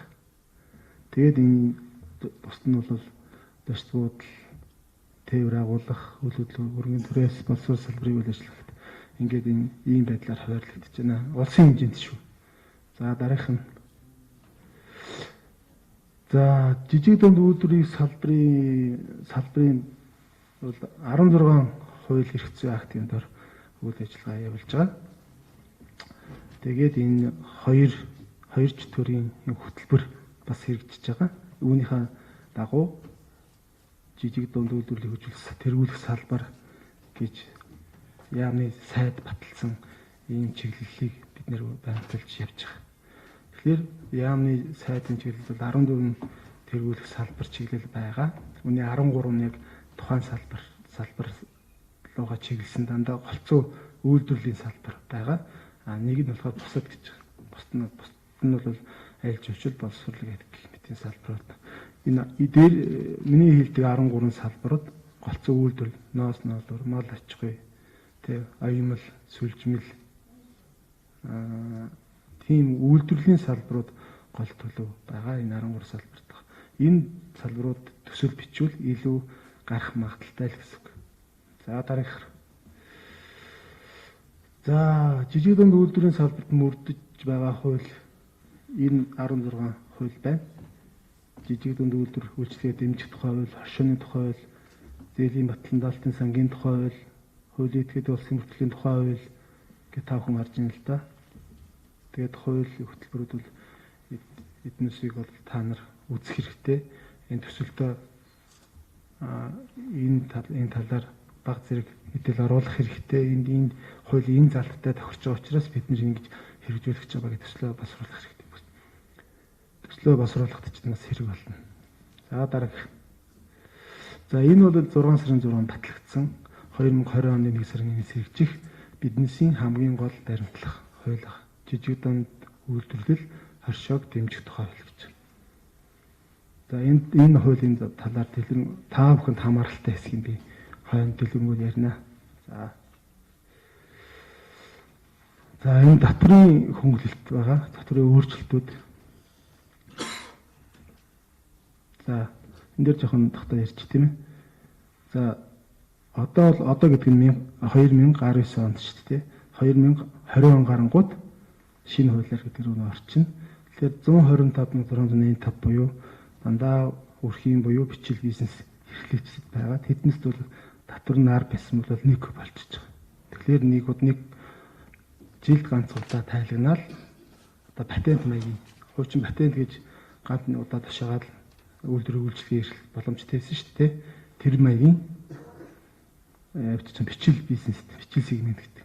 За жижиг сегмент гэдэг нь болохоор яг эхлээд 10%-аараа төлчин жилд 2 удаа тушаан татвараа тэгээд дараа жилийн эхний удирдалтаа багтахад 90% авчихна.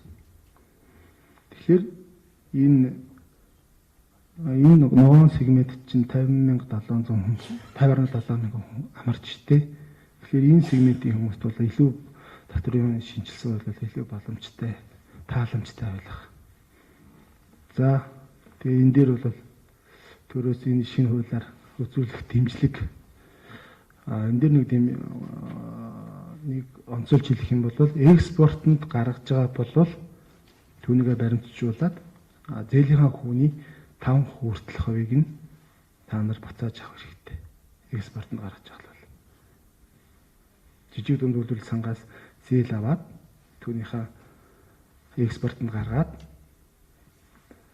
л бол бүртгүүлээд 5% хүртэлх хувиа зээлийн хүний 5% хүртлээ хөнгөлүүлэх ийм боломжтой болж байгаа шүү. За дараах.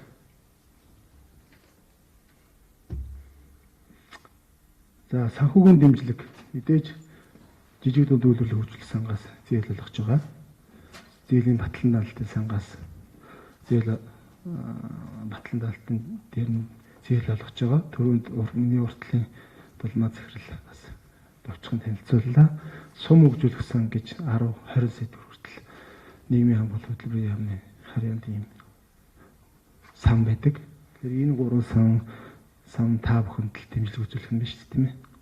За дараах. За энэ бол энэ шинэ хуучин хуулинд бол энэ бүрхэг заалт байсан. Энэ шинэ хуулиар бол жижиг, дунд, бичил гэдэг 3 хамталж байгаа. За харъя. Ажилтны тоо тий. Бичил бизнест бол 10 хүртэл хүнтэй 300 сая төгрөгийн хүртэл жилийн орлоготой. Ийм бол та ямар бизнес эрхлэж явах нь? Бичил бизнес эрхлэж явах нь. Тэ? 300 сая хүртэл төгрөгийн орлоготой бол. За та 10-аас 50 сая 50 хүнтэй тэ 300-аас 1 тэрбумын орлоготой жилийн орлого шүү дээ. Тийм бол жижиг бизнес эрхлэж. За тэгэхээр ардын санхүүгийн дэмжлэг гэдэг нь манай сангаас олох зээлийн хэмжээ баг. Бичил бизнес эрхлэгч нарт бол 300 сая хүртэл олгоно. Жижиг бизнес эрхлэгч нар 300-аас 1 тэрбум олгоно. За дунд буюу арай том бизнес 1 тэрбумаас 2.5 тэрбум хүртэл орлоготой ийм хүмүүст 1 тэрбумаас 2.5 тэрбум төгрөгийн зээлийг банкар дамжуулж болох нэ. Тэгэхээр бичил бизнес эрхлэгчдэд л манайх сан шууд олгоно. Доотлын жижиг бизнес эрхлэгч буюу дунд бизнес эрхлэгч нарт бол заавалчгүй яг нь банкар дамжиж болох нэ. За дараах. За энэ зээлийн эрхийн нөхцөл байна л да. Зээлийн хугацаанд л өөрчлөлт ороогүй. Та бүхэн мэдчихсэн үү те? Бид жоо энэ 5 жилийн хугацаатай 3% үтээдэг нь 2019 онд хангалттай энэ талаар ярьсан учраас бүгдээр мэдээлэлтэй баг тийм. Зээлийн хугацаа бол өөрчлөгдөөгүй. Зээлийн хүн дээр бол өмнө нь сангаас 3%, банкар авал 7-8% байсан бол бид нар энэ жил бүр 1 сарын турш, 2 сарын турш банкудтай ярьж хагаад 5.4-өөс 5.8 болгосон. Банкны зээлийн үг. Банкар дамжиж байгаа. За сангаас бол 3, за даатгал бол зээлийн амнасны даатгал, барьцааны даатгал бол 1% сэтрэхгүй гэдэг ингээд 4% болж байгаа. За ийм байна. Зээлийн багц дээр бол урд нь бол яг тэгэхээр бүх одоо томч вэ, жижигч вэ, дундч вэ, бичилч вэ бүгднгийн нэг тоогоор хийж байгаа л дундаас нь шгшээр гараад ирдэг гэсэн. Одоо бол яасан 3 тоогоотой болсон. Бичлэгдээ нэг хэмжээгээр нэг ингэж гаргаж ирээд дундуудаа нэг жижигүүдээ нэг гаргаж ирсэн. За ийм өөрчлөлт орсон баг ш. За тэгээд орон нутгийн зээлтэй нэлээд дөрвөн багц болж байгаа. За тааш. За миний 3 дахь одоо хэлтэл хэлж байна. За цөлийн заалтуудыг арай дэлгэнгүй тайлбарлчихъя. Та бүхэнд ойлгомжтой болох тийм. За урдлын 2019 онд хэрэгжижсэн хуулиар бол иргэн аж ахуй нэгж авч болдог гэсэн. Одоо бол шинжилсэн хуулиар бол ашигын төлөө ажиллаж байгаа нөхөрлөл хоршоо компани авч болно. Иргэн бол болохгүй. За тэр доотлолт бол одоо авч болохгүй гэсэн субъектүүд шүү дээ. Төрийн бус байгууллага авч болохгүй байна. Төрийн бол орон нутгийн өмчит компани болохгүй байна. Улсын үйлдвэрийн газар болохгүй байна тий. Тэгээ хамгийн доотлол нь иргэн болохгүй байна. Эднэс бол жижиг дунд үйлдвэрлэгч биш. Тэгэхээр яг үгээр ашиг олох зорилго бүхий үйл ажиллагаа явуулж байгаа компани хоршоо нөхөрлөл болох нэ. Тэгэхээр та бүхэн одоо компани байгуулж амжаагүй, аж ахуй нэгж байгуулж амжаагүй байвал одооноос нэгдэж нийлээд хоршоод тий компани байгуулад одоо энэ зээлэндээ бэлтгэх хэрэгтэй байх нэ. Тийм үү? За дарах. За энэ түрүүнд ярьсан дөө.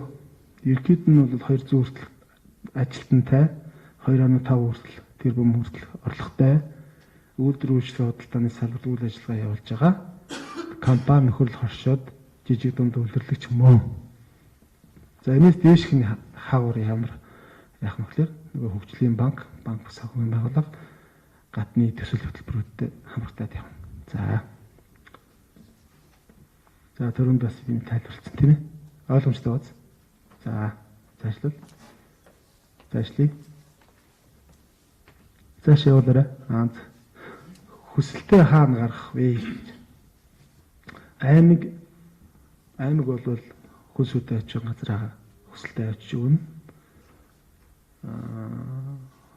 нийслэл болвол хүнс хөдөө аж ахуйн яамд би тодорхойлт гаргах гэсэн байна гэд тэр тодорхойлт авах хэрэгтэй.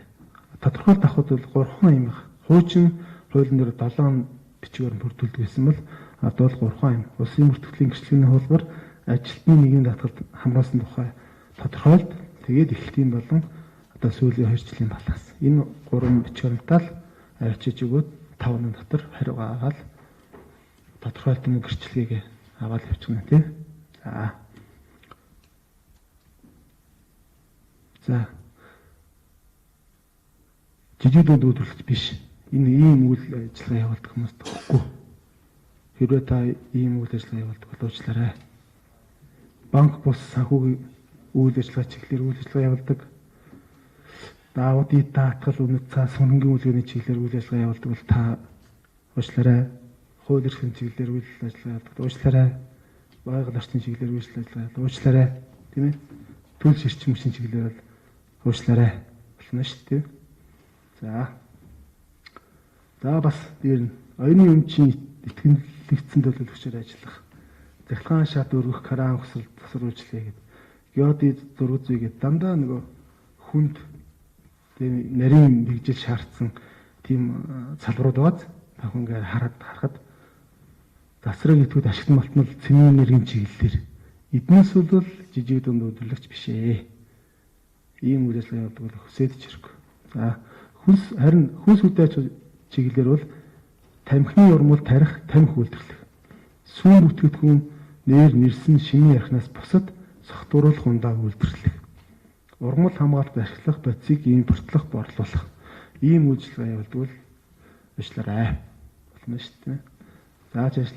За үйлдвэр худалдааны чиглэлээр ашигт малтны агуул хийх, ашигт малтны согтууруулах ундаа, газрын дос, тамхи, шатхуун, газрын дос уул уурхай гэдэг байна. Хуучин бол дүүрхэн залтайс. Уул уурхай, согтууруулах ундаа, тамхи, одоо хар тамхи. Энэ чиглэлээс энийг бүр задлаад ингээд тодорхой болоод өгсөн. Энэ биднэрт хэрэгжүүлэх амархан баг. Зааж эхлэе. За энэ бол зам тээвэр аж жуулчин чиглэлээр. Би тэр ард нь бол энгийн ойлгомжтой байдлаар төмөр зам, агарын зам, усан зам, замын хяналт гэдэг кодлцсон байгаа. Эрүүл мэндийн чиглэлээр нөгөө нэг мансууруулах байдал орж иж байна. Өвчин үүсгэсний орж иж байна. Хортон шавж устгах халдвар хүйжүүлэх үйл ажиллагаа орж иж байна. Биологийн идэвхтэй үйлчилгээ үзүүлдэг бүтээгдэхүүн импортлох орж иж байна. Тэгээд гадаадын хөрөнгө оруулалттай эрүүл мэндийн байгууллага. Эднэрт бол одоо жижиг дунд үйлдвэрлэгч гэсэн тодорхойлт олохгүй нэ. Жижиг дунд үйлдвэрлэгч гэсэн тодорхойлт олохгүй байгаа юм чинь бид нэр зээл олохгүй нэ тий. Зааж ишлээ. За энэ дөрвөн заалт бол бүр ингээд хуулийн дээр бүр 1 2 3 4 гэж заалтах. Хуучин бол сангаас зээл авсан бол ахаа зээл авч болж ирсэн 2019 онд. Тэгэхээр 2020 оноос бол уучлаарай. Та урд нь авч ирсэн юм шүү дээ. Бусдаа боломж олгоно уу гэдэг ингээд авч болохгүй нэ шүү тийм ээ. За зээлийн мэдээллийн санд муу зээлийн төвхтэй. За энэ бол ойлгомжтой тийм ээ. Муу зээлийн төвхтэй. За би энийг дараа хойштой юм яана. Сангаас авсан зээлийг зориултын бусаар ашиглан тогтоогдсон. За энэ бол хэрвээ сангаас зээл аваад зориулт бусаар тогтоогдсон бол магадгүй насан туршдаа сангаас зээл авах боломж одоо бүрдэхгүй байх магадaltaй. Тэгин тогтоодсон урд нь ингээд зээл аваад та зориулт бусаар ашиглаж ирсэн юм шүү дээ. Танд болохгүй гэхэд бол ямар ч маргаангүй. За шүүгэн шийдвэр бол бусдад төлөх өөр төлбөртэй. Энэ бол зайлшгүй байх хэрэгтэй. За энэ дөрвөн заалтыг бол та бүхэн бас сайн тогтоож байгаарай.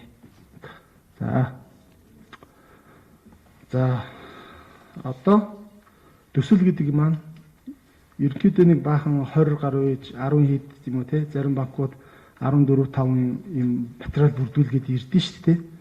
Тэн дээр багцлаад үсэх юм бол ийм гурван л бүлэг ийм заалтууд байна. Төсөл хэрэгжүүлэгчийн талаар хангалттай мэдээлэл. Түрүүний миний нөгөө татвар, нийгмийн даатгал, шүүхэн шийдвэр өртөө юу хаанан дээр түгээс тэднээс ихгүй. За тэгэхээр тэднээсээ дагаад сайн төсөл байх хэрэгтэй. Бодтой төсөл байх хэрэгтэй. хэрэгжүүлж болохоор төсөл байх хэрэгтэй.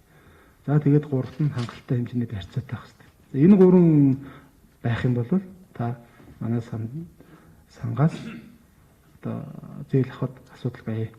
За зөвшөлт. За компани танилцуулах гэдэг. Би нөгөө төсөл эргүүлэгчийн талаарх мэдээлэл дээр ярьж байна л да. Би энэ дээр бол нөгөө сайн төсөл гэдэг дээр юм ярихгүй. Миний цаг бага байгаа учраас сайн төсөл бүр ингээд том 4-5 цагийн лекц болчдөг. Тийм учраас би энэ дээр ярихгүй. Довчхон ямар энэ жилүүдэд ямар алдаа тогтол гарч ирсэн бэ гэдгийг дурдаад явчихна. За компани танилцуулах мэдээж өнгөрсөн цаг хугацаан дээр бичигдсэн байх хэвээр. Одоо явж байгаа үйл ажиллагаа бичсэн байх хэвээр. Ирээдүйд ямар болох ч байгаа үйл ажиллагаа бичигдсэн байх хэвээр. Компани. Ойлгомжтой тий? За. Тэгээд тэр компанийнхаа үүхийг баримтжуулсан зураг, фото зураг, брошюр байх хэвээр. За эдийн засгийн таахан сайн анхаараарай. Энэ тодорхойлолтууд заавал байш. Жижиг дунд санд өргүү байх. За энийг авчин тий. Төрийн тусгай сангуудад хугацаа төрсөн өргүү байх. За энийг заавал авах хэрэгтэй. Тэгэхээр одоо яг компани үйл ажиллагаатай явуулж байгаа компанийг худалдаж авч байгаа зарим тохиолдол байгаа. Тэгэхээр энэ дээр ямар кейс гарсан бэ гэхээр 2 жилийн өмнө нэг компани худалдаж аваад бүх юмээ бүрдүүлээд их мундаг төсөлтэй ингээ манай санд өгсөн чинь нөгөө компани мал хамгаалсан тариал эрхтэд дэмжих санд өртөө гарсан. Энэ худалдаж авахдаа тэрийг судлаагүй, нэгтлаагүй, мэдээгүйсэн. Тэгээ яах вэ ингээд энэ өртөө шүү дээ. Тэгэл одоо наашаа харж инээ цаашаа харж уйлж байгаа л тэгэл за дараа жил орё гэл тэр өрөө төлчөөл явсан. Тэгэхээр энэ компани худалдаж авч байгаа тохиолдолд энийг сайн судлаарай.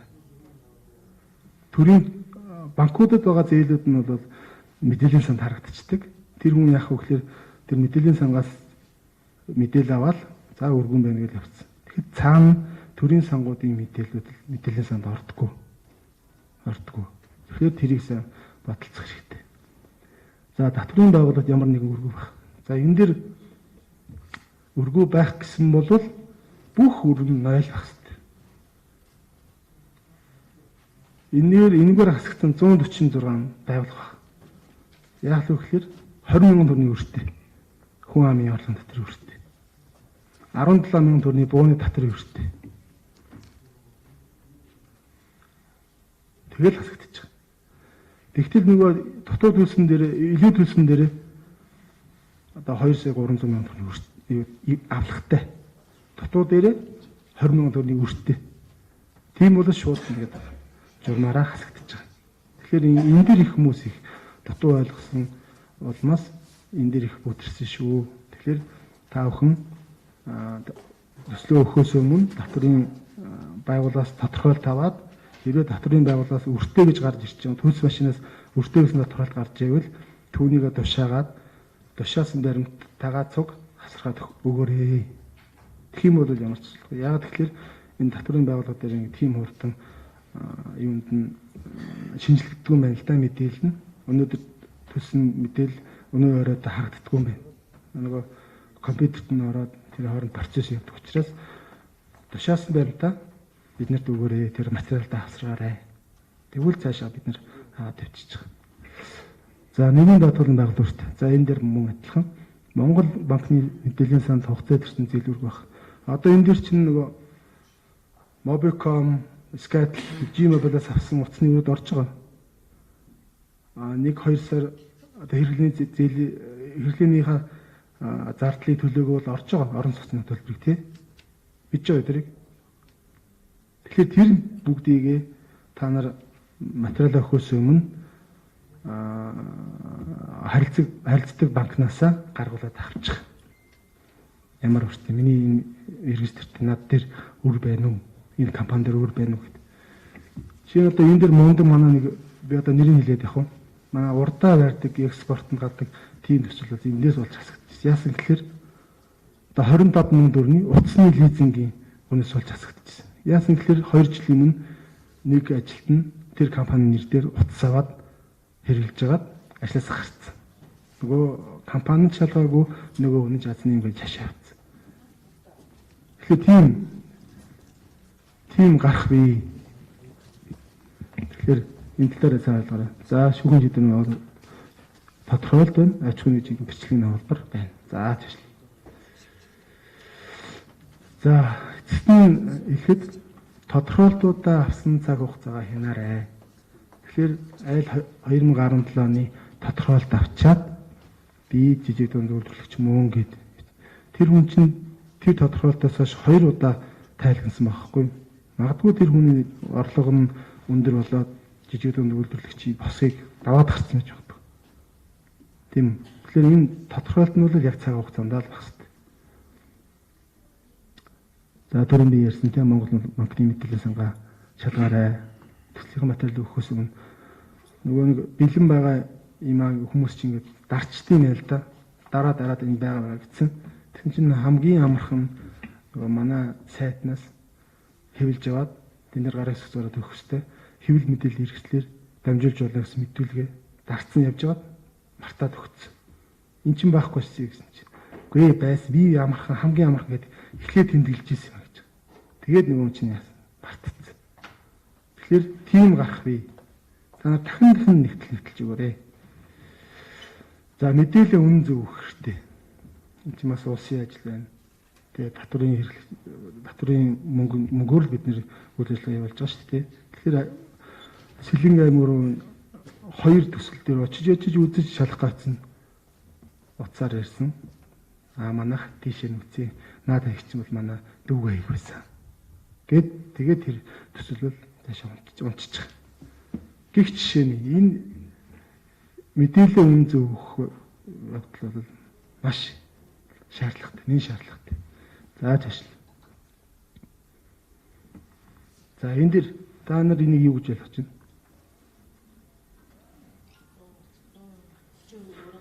30% өөрөө гарах хэрэгтэй. Тэгтэл зээл авах гэж байгаа зээлийн 30%-ийг манайд тайлгнаж хэрэглэж байна. Чин 30% хүрсэн шүү дээ. Тэгэхээр нэг ийм ус үйлдвэрлэж байгаа бол усныхаа энэ тагны хэсгийн 30 байлэхэд энэ хэсгийг би өөрийнхөө өрнөөс гаргана, үлдсэн энэ доотлын хэсгийг нь зээлээ санхүүжүүлнэ л гэж өгсдөө шүү дээ. Тэгтэл энэ хэсгийнхаа 30% гээд энэ хэсгийг нь би бүрдүүлсэн ингэж ирээд идэг байхгүй. Энэгээр бол 72 аж ахуй нэгж хасагдсан. Яг жишээ. Зөвхөн энэгээр. За. Тэшлээ. Тэшээвэрэ. За тэгээд төсөл яаж бичих үү гэд интернет дээр Google-ээр хайвал хар мянган юм гарч ирж байгаа. Янзын юм формат юм орчих. Манай сан дээр ч хүртэл тийм гаргацсан төслийн юм байгаа. Тэгэхээр тэрийг манай вебсайтаар ороод аваад үзээд тэгээс тэрний дагуу бичихэд бол хангалттай. Тэгэхээр манай тэр сангийн вебсайтаар мэдээлэл бол байх ёстой мэдээллийн минимум шүү. Тэрнээс дээшээ байж болно. Дээшээ брошюртай, зурагтай, гэрээтэй, насны хавлагтай, тий? Янз юмтай тийм байж болно. Тэр байгаа мэдээлэл бол хамгийн минимум хэмжээ шүү. За цаашлаа. Тэгэхээр төсөл бичлэхдээ та нар энэ гурван юм дээр л анхаарах хэрэгтэй. Нэгдүгээр зах зээлийн судалгаа. Нэг Хөсгөл аймгийн их уул суманд махны үйлдвэр байгуулах төсөл орж ирлээ. Надад орж ирсэн. Тэгээ уншаад үзсэн чинь 60% судалгаа байна. 60%. Тэгээд судалгааг авч үзсэн чинь хаа байсан Казахстан, Оросын холбооны улсын махны үнэ тавьсан. Тэр оновчгүй тий. Тэр зөвхөн тэр Хөсгөл аймгийнхаа их улс сумынхаа судалгааг хийсэн бол 60% та тийм судалгаа байсан бол би өөч ямар сайн судалгаа гэж цаашаа авч явах гэсэн. Тэгэл тэр төсөл унтчих. Ямар ч хэрэггүй. Тэр сүлд нь ингээд уцаар яриад ингээд судалгааны явцад асууадсан чинь хүнээр хэлэгдсэн юм. Болж игэл өөртөө хийгээд төслөө. Болж игэл өөртөө арааны босгочоод магадгүй мэдээж мэрэгжлийн хүнээр зөвлөгөө авах шүү дээ. Энэ дээр яа гэдэг. Тэгэхээр супер бичигдсэн төслүүд яг газар дээр нь очихаар юм байдаг. Тоочны бичсэн судалгааны баг төслүүд бол газар дээр нь очихоор яг юмаа хийж байгаа сайн төслүүд байдаг. Тэгэхээр энэ хоёрын голоор л хийгэр гэсэн үг шүү дээ. Тэгэхээр юм чинь бодиттой үнэн байна гэдэг чинь судалгаа нарын үндэслэгдсэн борлуулалтаа хэнд юуг хэрхэн яаж хэдэн төгрөгөөр зарах гэж байгаа бэ? Тэр л тодорхой хэрэгтэй. Төслийн борлуулалтын үйл ажиллагаа гэдэг бол төслийн чинь амин сүнс 60% нь энэ борлуулалт нь шалтгаална. Ерөө борлуулалт сайн байх юм бол төсөл чинь цаашаа амжилттай яв.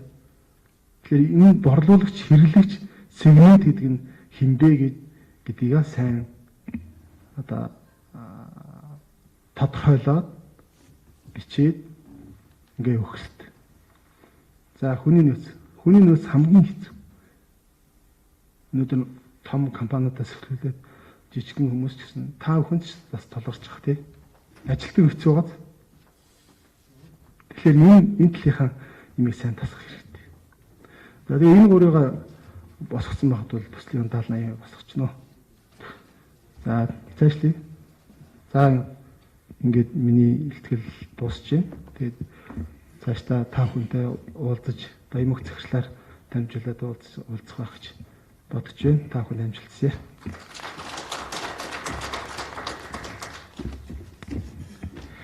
Баярлалаа. Одоо та бүхэн хоёулаа бүтээгчтэй холбооны дэмжих холбооны өдөртөх зөвлөлийн гишүүн уянга SME 100 аварт жидүүгийн дээд чанал олгох өсөл хүндэтгэлийг үйл ажиллагааны талаарх мэдээлэл өгөхөд бэлэн болсон байна. Таныг энэ дэрдэх хүндэтгэн хүргье.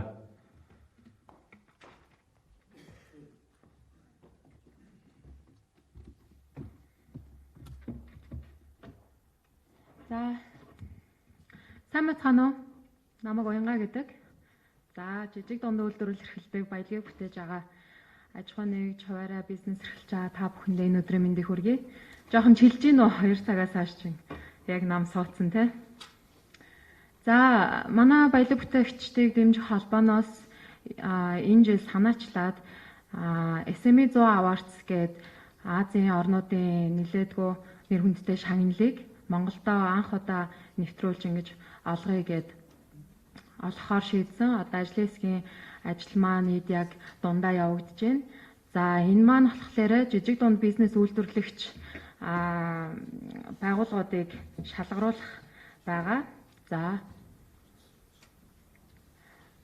За Монгол орн жижиг дунд бизнес үйлдвэрлэл эрхлэгч сая жижиг дундын сангийн тайлан дээрээс харж байхад бол 78500 орчим жижиг дунд бизнес үйлдвэрлэл үйлчлэгээ эрхлэгч байгууллагууд байдгийн байна.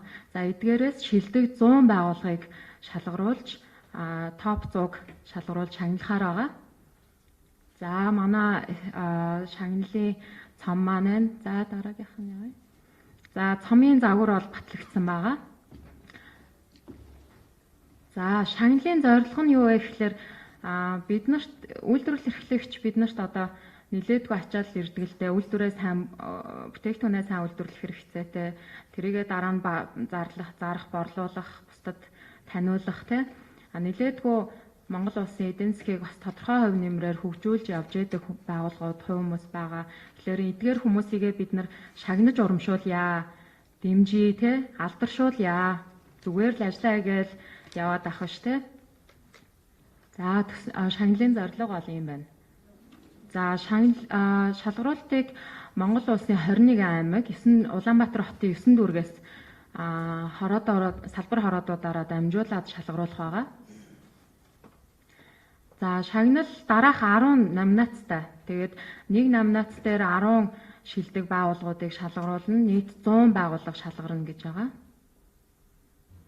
За эхнийх нь шилдэг хүнс үйлдвэрлэгч. Хүнсний бүтээгдэхүүн үйлдвэрлэдэг байгууллагууд орох нь байна. За хоёрт шилдэг барилгын материал, модон бүтээгдэхүүн үйлдвэрлэгч байгууллагууд маань орохоор байна.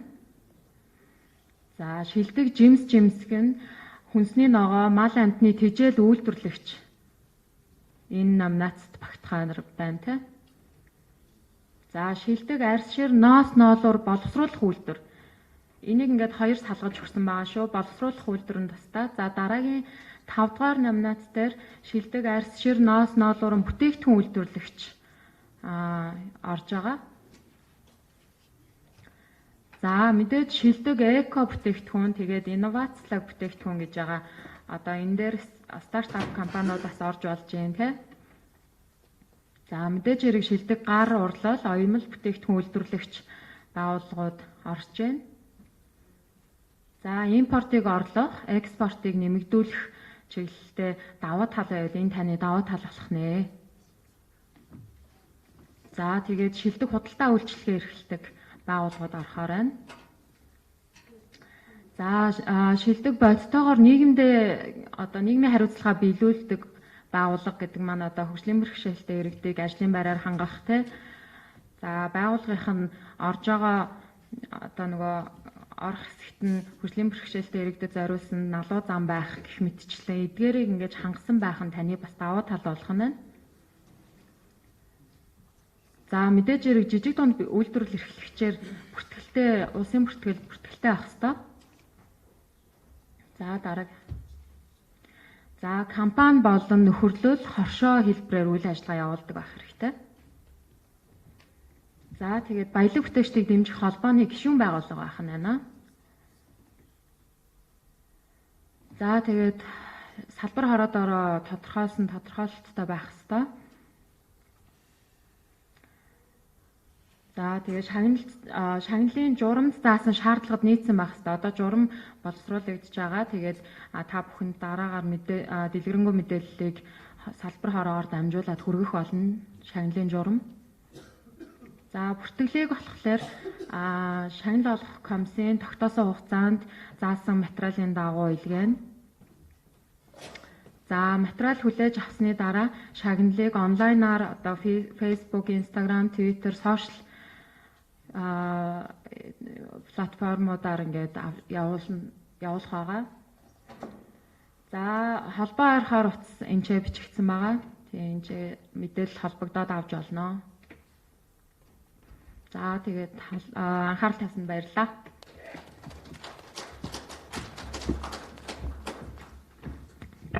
Баярлалаа. 2019 онд жижиг дунд үйлдвэрлэлийн хөгжүүлэх сангийн төслийг хэрхэн шалгаруулж явуулсан тухай илтгэлийг болон өнөөдрийн хэлэлцүүлгийн асуулт хариултын тухай явуулгахаар баялаг бүтээгчдийн дэмжих холбооны гүйцэтгэх захирал Бат Дэлгэр таныг энэ дэр хүндэтгэх мөрье.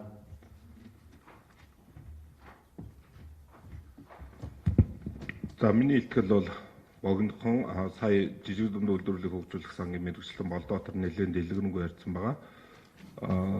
Хамгийн гол нь та бүхэнд юу үзүүлэх гэж байгаа гэвэл Монгол Улсын үндсэн хууль заасан байдаг. Иргэд төрийн байгууллага албан тушаалтанд өргөдөл гомдол гаргах хэрэгтэй. Мөн мэдээлэл авах хэрэгтэй гэж заасан. Олон нийтийн хяналт гэдэг ямар үр дүнд хүрдэг вэ? Иргэн болгон олон нийтийн хяналтаа тавиад, иргэний хяналтаа тавиад явбал ямар үр дүнд хүрдэг вэ гэдгийг одоо манай баялаг бүтээгчтэй холбоо буюу баялаг бүтээгч жижиг дунд үйлдвэрлэл эрхлэгчид үзүүлсэн юм аа. Өөрөөр хэлбэл 2018 онд жижиг дунд үйлдвэрлэлийг хөгжүүлэх сангаас олон нийтийн хяналтгүй байхад улсын хурл болон төрийн өндөр албан тушаалтан засгийн газрын гишүүд өөрийн болон өөртөө хамаарлахгүй компаниудаар 99.5 тэрбум төгрөгийг 216 аж ахуйн нэгж хувааж авсан байгаа. Тэгвэл олон нийтийн хяналт тавьж баялаг бүтээгчдийг дэмжих холбоо, худалдаа аж үйлдвэрийн танхим, үндэсний аж үйлдвэрийн зөвлөл биднээс хамтраад олон нийтийн хяналтаа тавингууд ямар үр дүнд хүрсэн бэ гэдэг талаар бас та бүхэн товч мэдээлэл аваасаа гэж өнөөдрийн энэ илтгэлийг тавьж байгаа. Манай баялаг бүтээгчдийг дэмжих холбоо 2019 онд жижиг дунд үйлдвэрлэлийг хөгжүүлэх сангаас төс сонгон шалгаруулах хороонд орж ажилласан байгаа. Мөн аймагуудад ажиллаж байгаа зээлийн дэд хороонд бас манай холбооны төлөөлөл орж ажиллаж ингэж энэ жил бол их үр дүнд хүрсэн. Төрөөс олгож байгаа хөнгөлөлттэй зээл жинхэнэ баялаг бүтээгч жижиг дунд үйлдвэрлэгчтэй очсон юм а гэдгийг хамгийн түрүүнд хэлхийг хүсэж байна. Тэгээ 2018 онд улсын төсвөөс 74 тэрбум, зээлийн иргэн төлөлтөөс 25.5 тэрбум, нийтдээ 99.5 тэрбум төгрөгийг 216 аж ахуйн нэгж олон нийтийн хяналтгүйгээр өөртөө хувааж авсан байгаа. Тэгвэл олон нийт энэ дуулан гарсны үр нөлөөгөөр төсөв сонгон шалгаруулах хорооны журамд өөрчлөлт оруулаад ингээд сайд 19 оны 7 сарын 2-ны өдрийн тушаалаар ингэж баталсан байгаамаа. Дараагийнхан дээр. Тэгээд энэ сайдын тушаал дээр төсөл сонгон шалруулах хорооны бүрэлдэхүүнийг зааж өгсөн. Бүрэлдэхүүнд ер нь төсөл сонгон шалруулах хороонд 7 хүний бүрэлдэхүүнтэй байна. 7 хүний 60% буюу 4 төрийн бус байгууллагын төлөөлөл байна гэд ингэж зааж өгсөн. Тэгээд төсөл сонгон шалруулах хорооны бүрэлдэхүүнд манай баялаг бүтээгдэхүүн дэмжих холбооноос төлөөлөл орсон. Худлаа аж үйлдвэрийн танхим, үндэсний аж үйлдвэрийн зөвлөл, төслийн удирдлага, хөгжлийн хүрээлэн гэсэн энэ 4 төрийн бус байгууллагаас олон нийтийн хяналтыг хэрэгжүүлж ажилласан байгаамаа. Үүний үр дүн дараагийнх нь 2019 оны улсын төсөв жижиг дунд үйлдвэрлэлийг хөгжүүлэх санд 47 тэрбум төгрөгийг хуваарлсан. Үүний 20.5 тэрбумыг аймагуудад өгөөд 26.5 тэрбумыг жижиг дунд үйлдвэрлэлийг хөгжүүлэх сангаар дамжуулж олгосон байгаа. Дараагийнх нь жижиг дунд үйлдвэрлэлийг хөгжүүлэх сангаар олгохдоо түрүү хэлсэн бичил зээл, жижиг зээл, дунд зээл гэж ингэж ангилаад 20-с 1 тэрбум мөрдлөх зээлийн төсөл сонгон шалгаруулалт зарлаад үүнд нь 1411 аж ахуй нэгж, орон нутагт болохоор 1350 аж ахуй нэгж материалаа илрүүлсэн байгаа. Дараагийнх нь энэ бичил багцад буюу 20-с 100 сая төгрөгөнд 60 аж ахуй нэгж 60 төсөл шалгараад үүндээс 2.9 тэрбум төгрөгийг зээл хэлбэрээр авсан байгаа. Жижиг багцад нь 100-аас 300 саяд 203 төсөл буюу 37 аж ахуй нэгж шалгараад тэгээд 9.7 тэрбум төгрөгийг хувааж авсан байгаа. Дунд багцад нь 49 төслөөс 16 эргэн аж ахуй нэгж шалгараад 13 тэрбумыг хувааж авсан. Өөрөөр хэлбэл 2018 онд 99.5 тэрбум төгрөгийг 216 аж ахуй нэгжид олон нийтийн хяналтгүй байхад олгосон болвол олон нийтийн хяналт 50 гууд үр дүн нь нодингийнхоосоо 2 дахин бага буюу 47 тэрбум төгрөгийг 2.2 дахин их буюу 467 аж ахуй нэгж авсан байгаамаа. 47 тэрбумыг. Дараагийнх нь.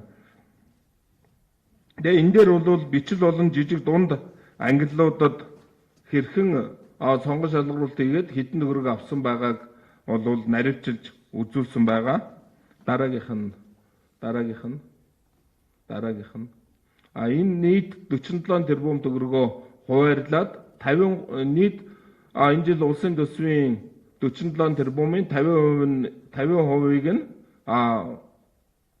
дунд аж ахуй нэгж, 38%-ийнх нь жижиг аж ахуй нэгж, 12%-ийнх нь бол бичил аж ахуй нэгж буюу бичил багц ингэж авсан байгаамаа. Дараагийнх нь. Энэ түрүүн хэлсэн байгаа олон нийтийн хяналт буюу зээлийн хороонд 7 хүний 4 нь буюу дийлэнх олгох нь олон нийтийн хяналт 50-д ирэнгууд ингэж ийм үр дүнд хүрж ажилласан. Дараагийнх нь. Энэ дээрээс бол маш тодорхой харагдж байгаа түрүүн хэлсэн энэ харьцуулалт гээд 2018 он 2019 оны харьцуултыг ингэж харуулсан байгаа. 2018 онд 99.5 тэрбум төгрөг, гэтэл 2019 онд 47 тэрбум төгрөг, 2018 онд 216 аж ахуй нэгж 1567 төслөөс шалгарсан болвол 2019 онд улс даяар 2750 төслөөс 467 аж ахуй нэгж ингэж шалгарсан. Тэгэхээр иргэд бид бүхэн баялаг бүтээгч дараагийнх нь. Дээрх үснэгтээс харахад төсвийн хөрөнгө оруулалт 2018 оноос 2 дахин бага боловч зээлийн өвтөмж нь 2.5 дахин их болсон байгаа. Ингээд төрийн бус байгууллагууд жижиг дунд үйлдвэрлэлийг хөгжүүлэх сан буюу сангаас төсөл сонгон шалгаруулах хороонд орж ажилласнаар болон дид хороонд орж ажилласнаар төр хувийн хвшил хамтран ажилласнаар үр дүнд бол хүрч олон ажлын байр нэмэгдэж олон төсөл болж Монгол улсдаа үндэсний үйлдвэрлэл жижиг дунд үйлдвэрлэлийн салбар хөгжих эхлэлийг тавьсан 2019 оны жил байлаа.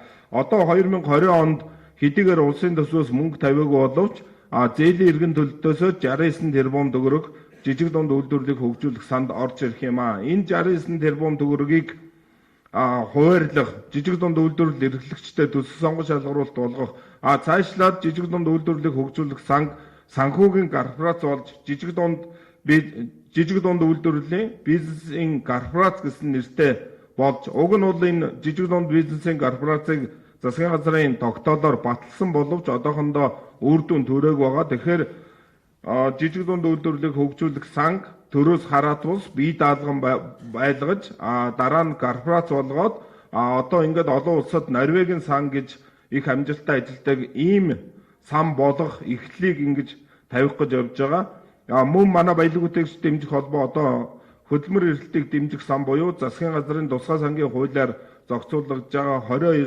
сангийн бас баялаг бүтээгч жижиг дунд үйлдвэрлэл эрхлэгчтэй хамааралтай сангуудад хяналт тавьж ингэж ажиллаж байгаамаа.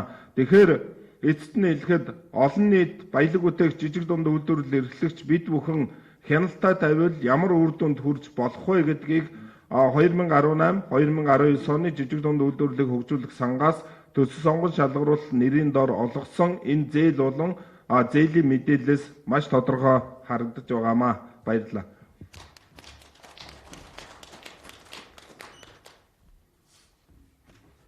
Ингээд одоо та бүхэн саяны ярьсан ихтгэлүүдтэй холбоотой асуулт байвал